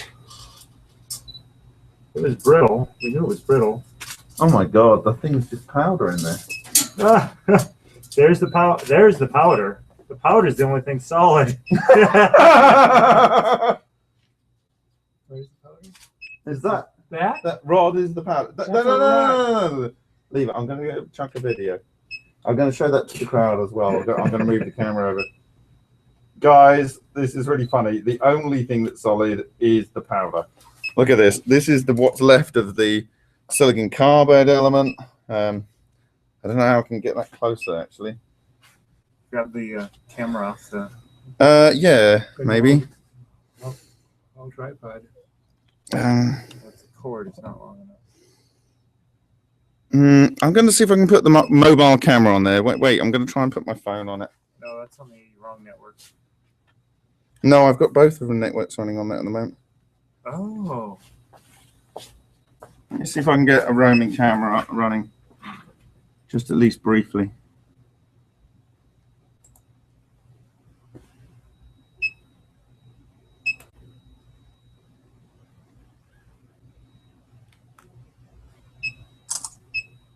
Okay. I'm going to cut to the roaming camera, and you should be able to see right up close to what we've got here. Right here is powder. And it's a solid rod. There's another little piece of it. I'll look and see if any piece of it looks totally fused. So that's the blocker here, is the piece of alumina rod that we use to fill up most of the volume in the cell. In fact, it was basically completely packed with powder, really. And so there must have been intense pressures in there.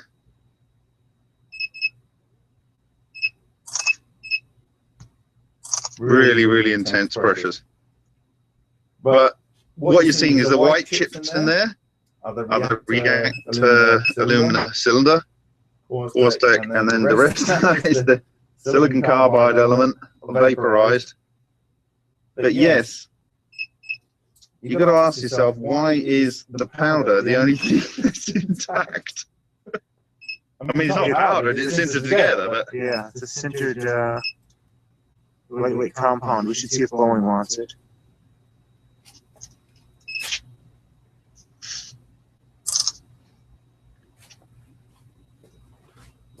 can we get some more light on? Have you got what? What? When it broke, it probably shot this like a ram to knock the end off. Can you throw a bit more light onto that? The roaming camera here, just to pick out some highlights.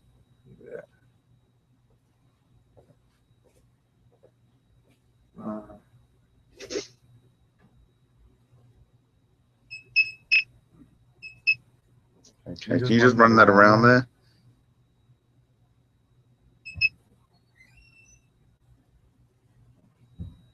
So that would have had contact all the way to the end of the tube. Yeah.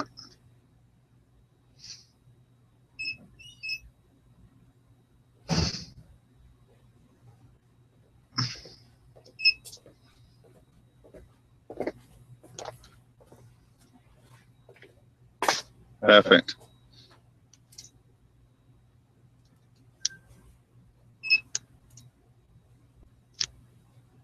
Okay, I'm going to take the next section here.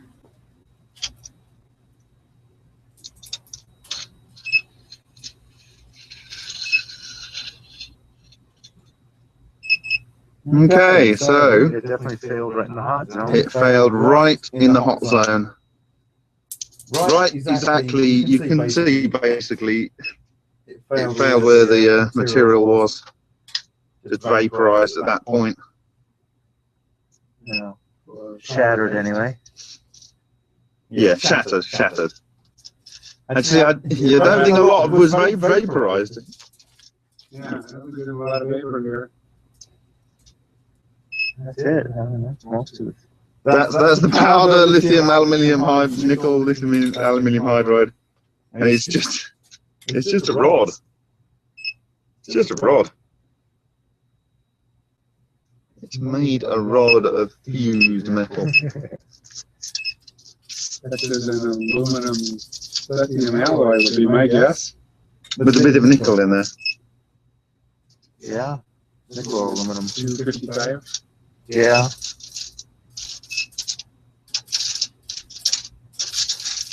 I wonder if that speedy little round bulb on the end.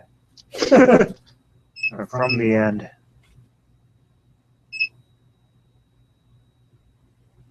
wonder if that would give us a hint. I'm wondering if it failed right on that round little end.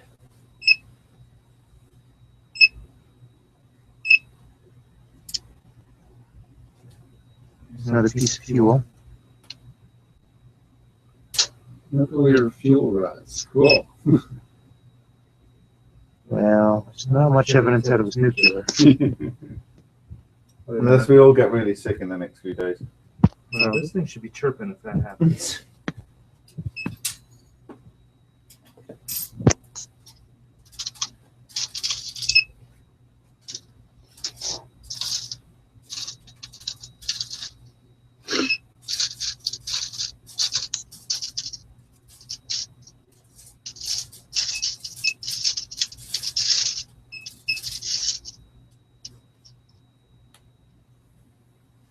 I wonder how many grams that is. Okay,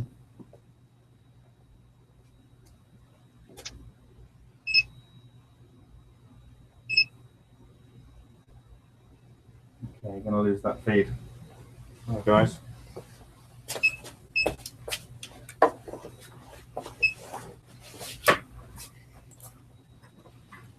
I'm gonna go take this in and weigh it right now and see how much fuel we've recovered. Yeah. The 0.36 grams or so we put in.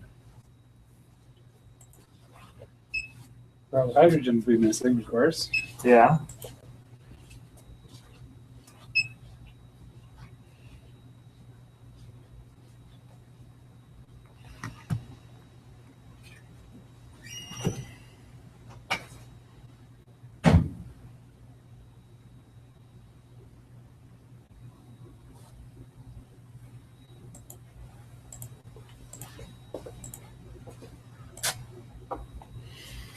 I better grab those videos so I can get them uploaded as soon as I'm back in check.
Yeah, chirp twice made me think it was interesting.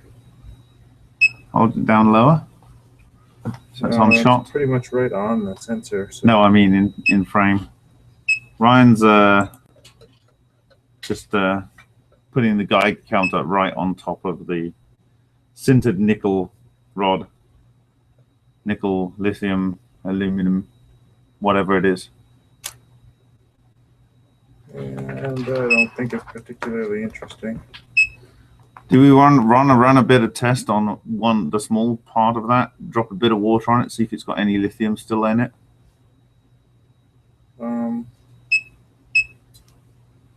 Any of the hydrogen.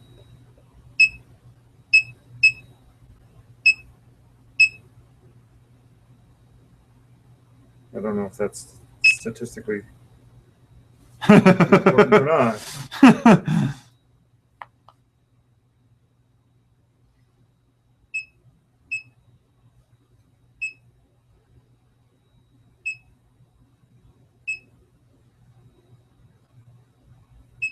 We'll have to look at the graph and see if it stands out at all. What's the Geiger counter trace look like? On HugNet, you got that trace on? Yeah, I'm looking at it now.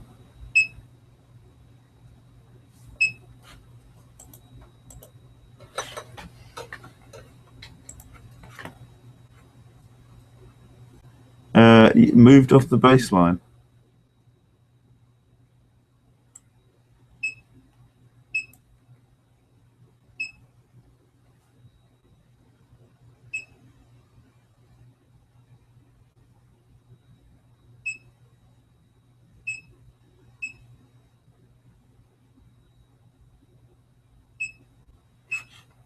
That seems like it's. Yeah. If it is, it's only barely higher. It's not like a smoking gun exactly.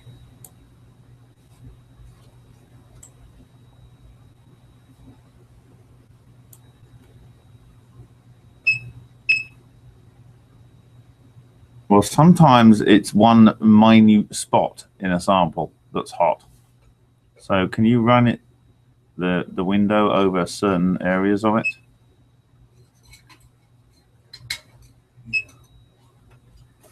Line these up.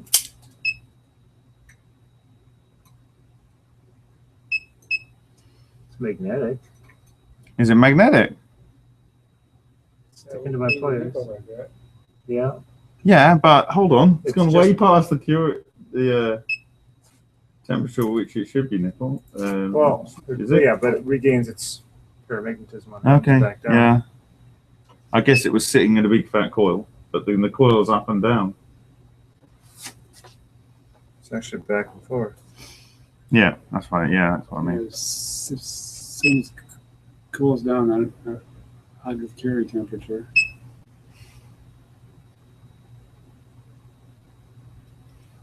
But my players shouldn't be magnetized, so nickel.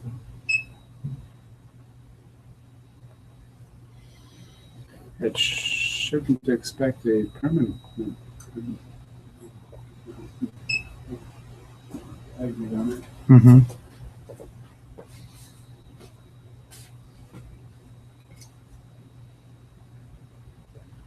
Okay. Well, I don't think I'm seeing anything here that's No. These don't stick except for maybe there. to each other.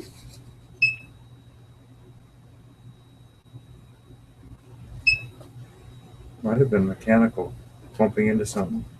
If it's at all magnetic, and if it's got its own magnetism. Try the little pieces. No, Must be your pliers. my players must be magnetized somehow. Well, try it to the paper clip. Your pliers to the paper clip.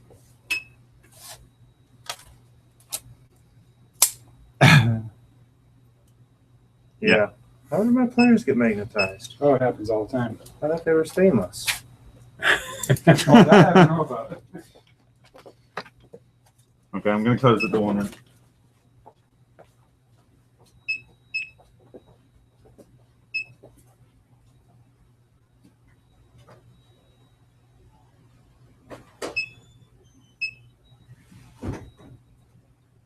looking for a spot that's got higher than background, just in case. There's nothing obviously higher. No.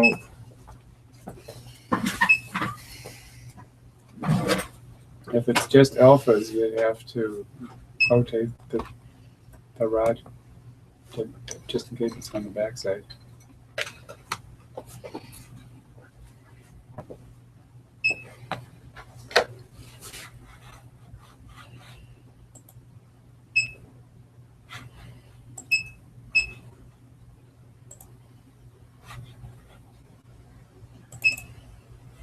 Well, that was exciting. Let's do it again sometime. It was actually really exciting. It was really exciting.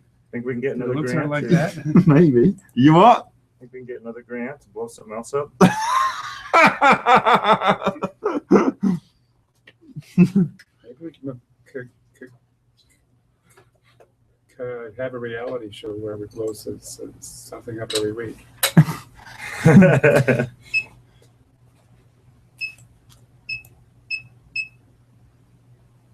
Yeah, it's away from it. So yeah, those background things happen.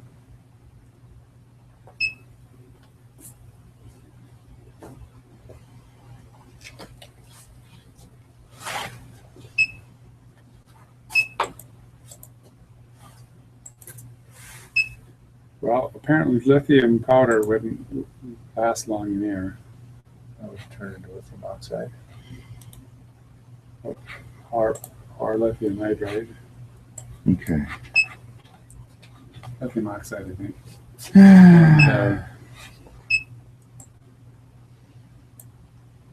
And the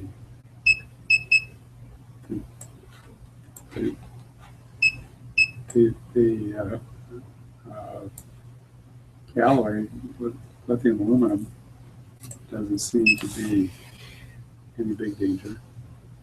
Of course, they don't talk about it in powder form.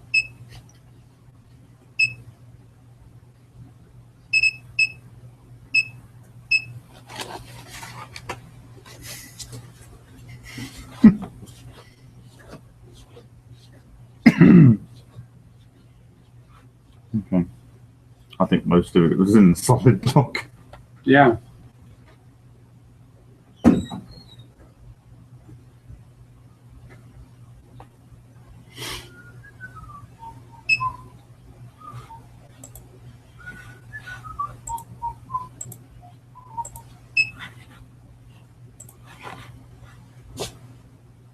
All right. Well, we ended Dog Bone Week with a bang. Yeah. Right. I was just waiting. I just couldn't bring myself to say it. I was waiting for one of you to say it. That's the ragged edge. Oh dear. All right.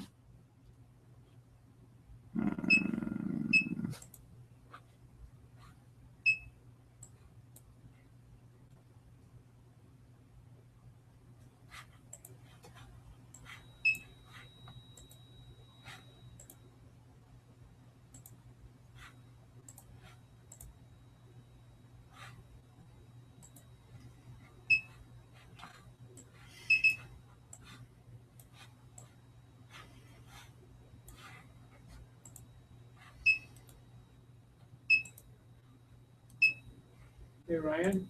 Yeah? What do you think of this diagram? I don't understand. We're going to push the chart to 3, so you get 4 H's on it. Wait a minute. That should be a plus. Plus, and ALH4 is a minus. Well, if aluminum has a +3 charge, ALH4 would be a minus. Which is number 6.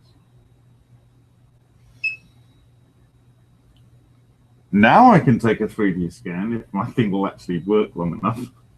I'll put it on the power lead and just take a 3D scan of the debris. Yeah! Now we got to bring you home. Go to bed. Yeah. I think it was well worth it. Alan's going to be upset. I think it was just there was too much mixture in there, and the pressure must have got to. I mean, it'd be interesting to know, try and calculate how much pressure would have been required to. Someone will have some idea. Yeah.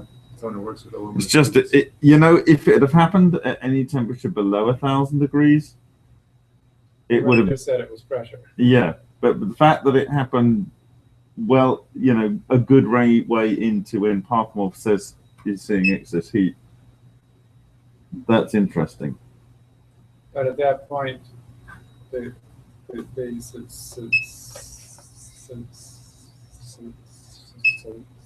ceramic is possibly getting softer or getting thermal stress here or there. It didn't look like a ductile fracture.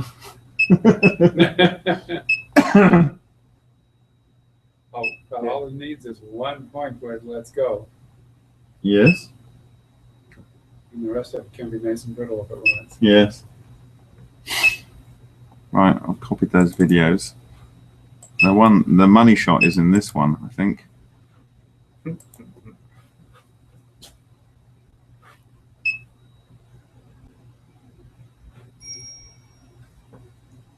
Got audio there. Tell me it records the audio. Maybe it's not audio. I'll get the audio.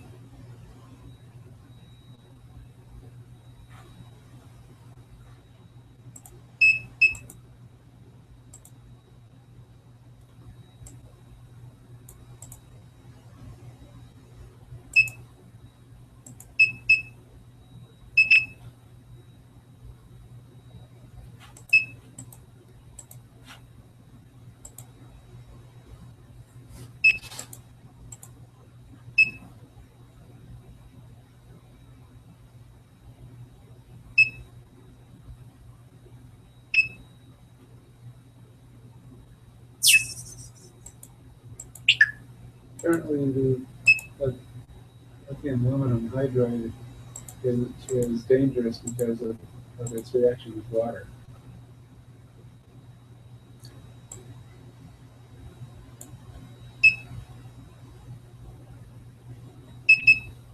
$7.29, $7.30, then 1731. That can't be the right time. 1731. It happened. That'd be local time, wouldn't it? Yeah, local time.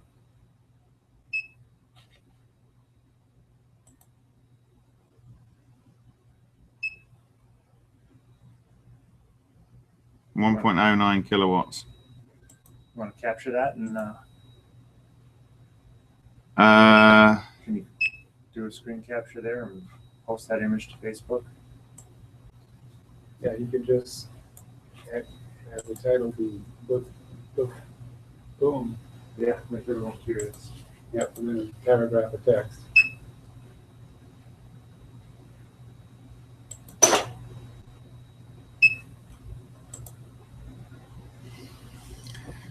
God, I only switched back to the main camera 1 second before. Otherwise, it wouldn't have been on the recording. Oh, lucky. And it was only doing 10 frames a second, so it's just between that frame and that frame. Probably didn't catch it at all. No. You can actually see a few bits bouncing up and down. Cool. Let's see it. Let's see it frame by frame. No, hold on. Go back. So yeah, so I'm showing this and saying, watch, boom. That was it. You saw it? No. Didn't even see it.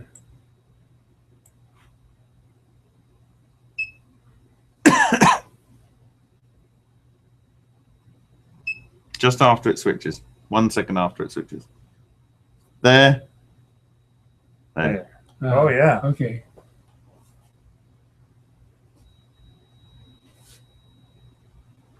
didn't show a whole lot of change there. You know, it didn't obviously just blow up.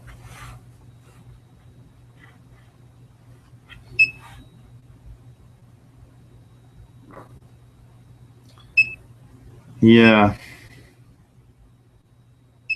Well, thankfully, that ceramic tube Kept a whole bunch of bits from flying. kept a whole bunch of bits from flying. Yeah.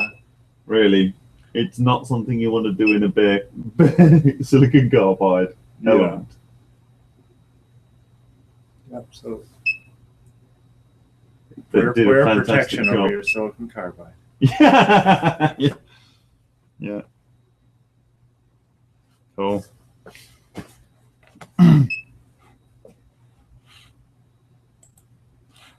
Okay, so that's the video properties. It's 149 meg. I'll top and tail that and upload it. Put it on here now. It's left on your drive here. Okay, it's got sound too, right? I don't know.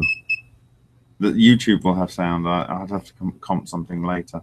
Okay. Let me just go and see. I'll take it over to my laptop and see what's there. Pictures. I just want to grab the pictures from today as well.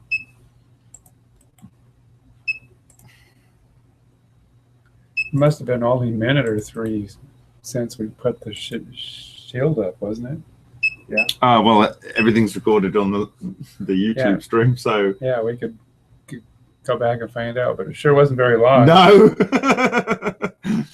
And it was your end that broke. I mean, really, Yeah. nothing where we were. We were Well- shielded by the. Well, there was some stuff that hit the chair, but I was behind the chair. So. I mean, there's bits under the table here. There's one bit down there. Yeah, bits down there. Judging by the amount of energy it didn't have out here, I'm still guessing it adds mostly overpressure. I am going to try and scan the debris field, not the debris field, the explosion side.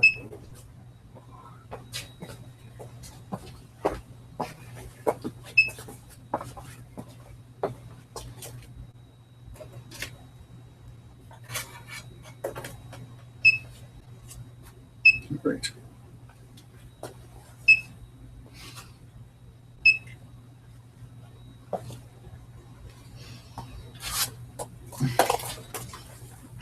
Well, maybe this will solve the battery dying.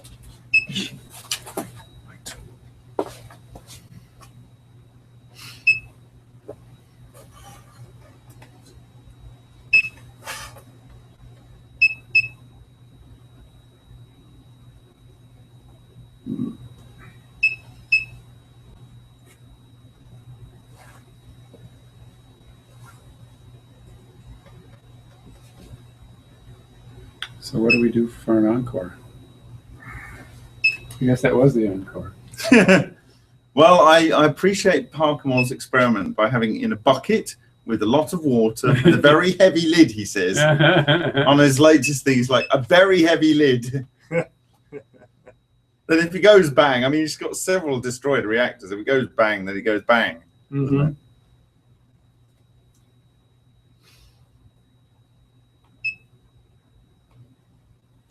Thing is, I've worked with these quarter-inch copper tubes. I mean, aluminum tubes a lot. Mm-hmm. They don't just break. How many atmospheres of pressure were in there? Yeah, I don't know how many. And how many atmospheres have you worked with? No, I'm just mechanically just bang them around, Oh. and they're tough. Mm-hmm.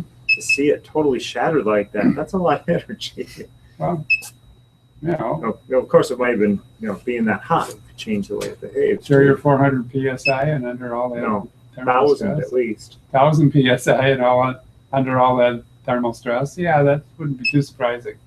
Maybe 400 to 1,000 or more.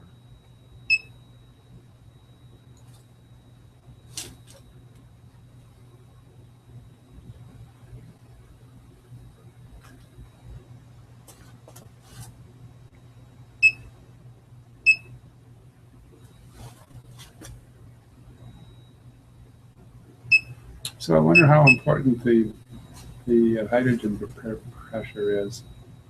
I wonder if it would be just as happy at 100 psi as at 1,000.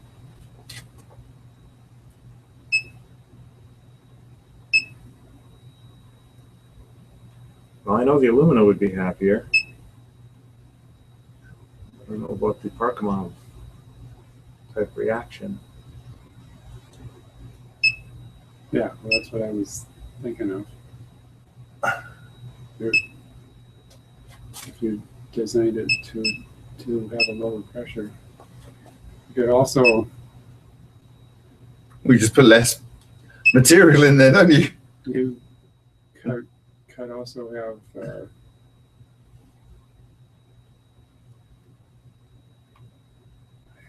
And that's done a rather lively scan, I think.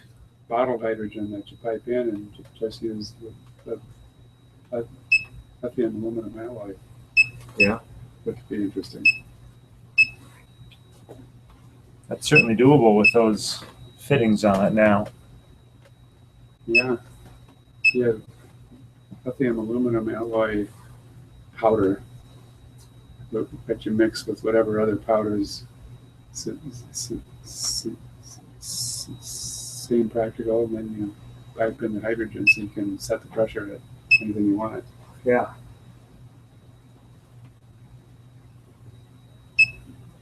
All research that should be done Yeah.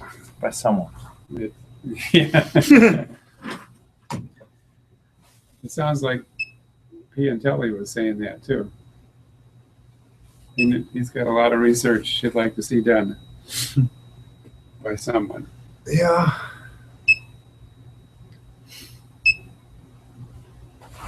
Do you want to see how that's captured this? It's really nice.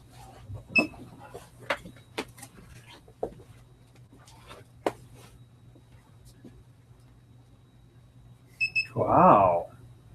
That's pretty neat.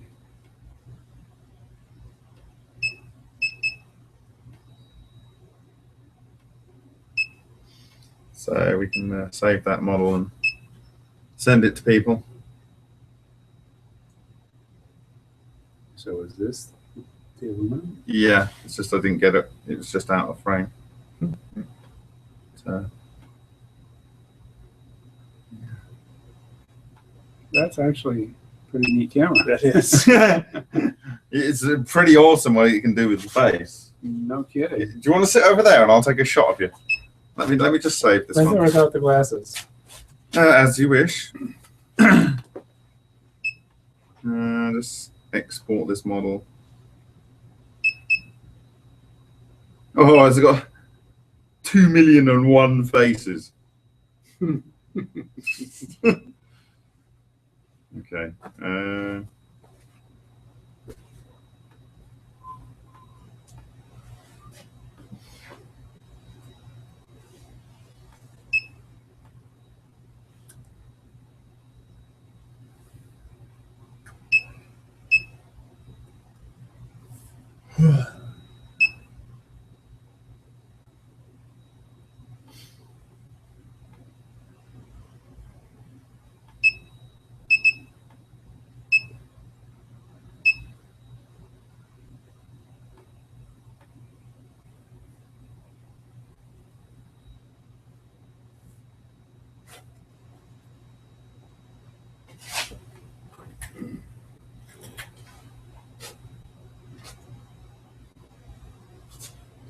All you have to do is travel 5,000 miles tomorrow. I got to get up and work. Yeah, I'm getting there. Yeah. My afternoon is mostly eating up.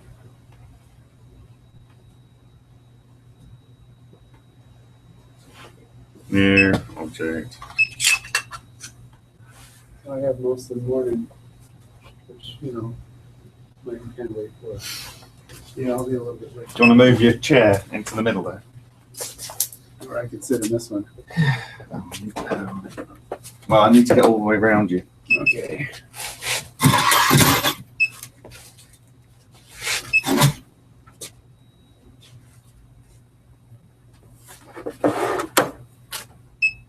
It's probably best if I don't move much. Don't move at all, and particularly don't move your eyes. Have to find something to stare at. Find power magnets.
Come on the backside.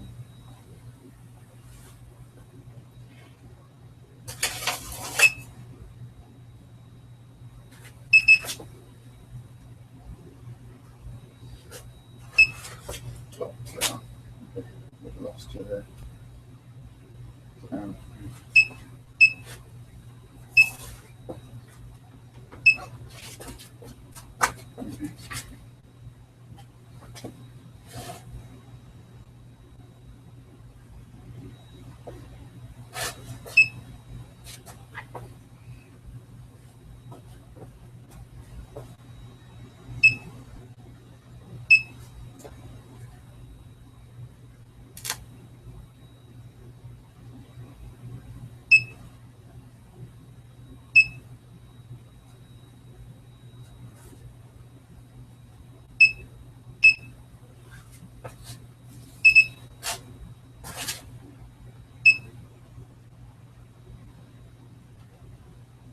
Okay. Okay, thank you.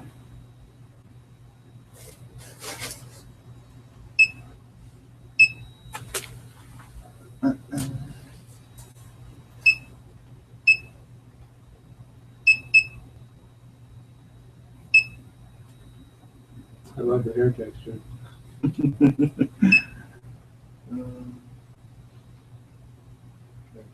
Okay.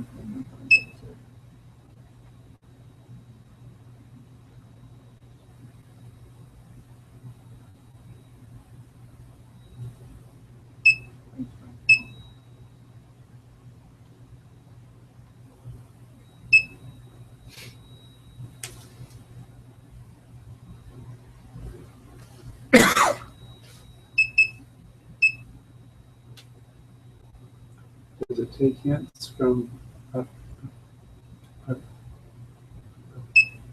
visual camera, or is it? Yeah, there's a visual camera in there. Okay. So it's trying to match that up, I suppose. I can see that's a ton of software. Isn't it? Oh, you got it. The bits that I haven't done are easy enough to resculpt. Cool.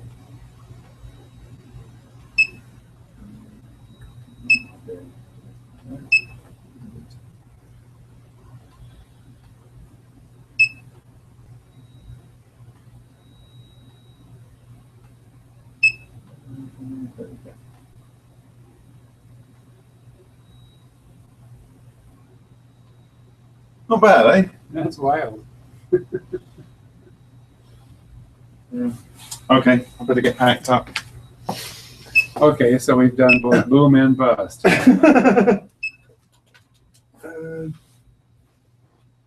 Very clever.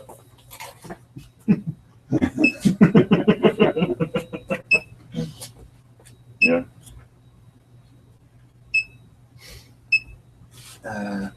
I'll I'll send that through to you in some form you can use.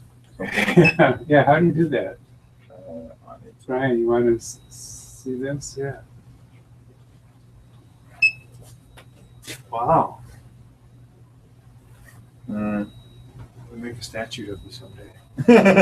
In color? Do you know how much time that would have saved Madame Tassad?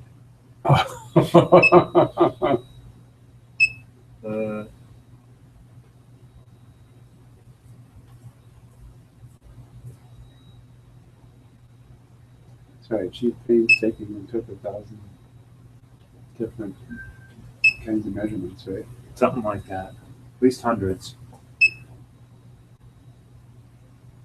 This one only took several million, I think. Yeah. Okay.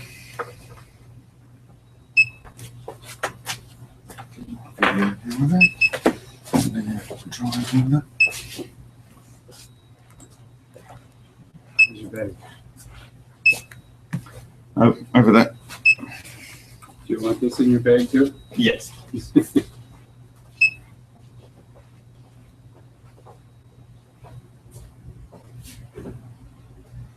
Would you like a bag full of nuts and raisins? Yeah, that would help. Yeah. I heard that, so I'll go find it. Yes. Right over here smells different. Yeah, guys, I think we're going to wrap it up for tonight. Thank you for watching. And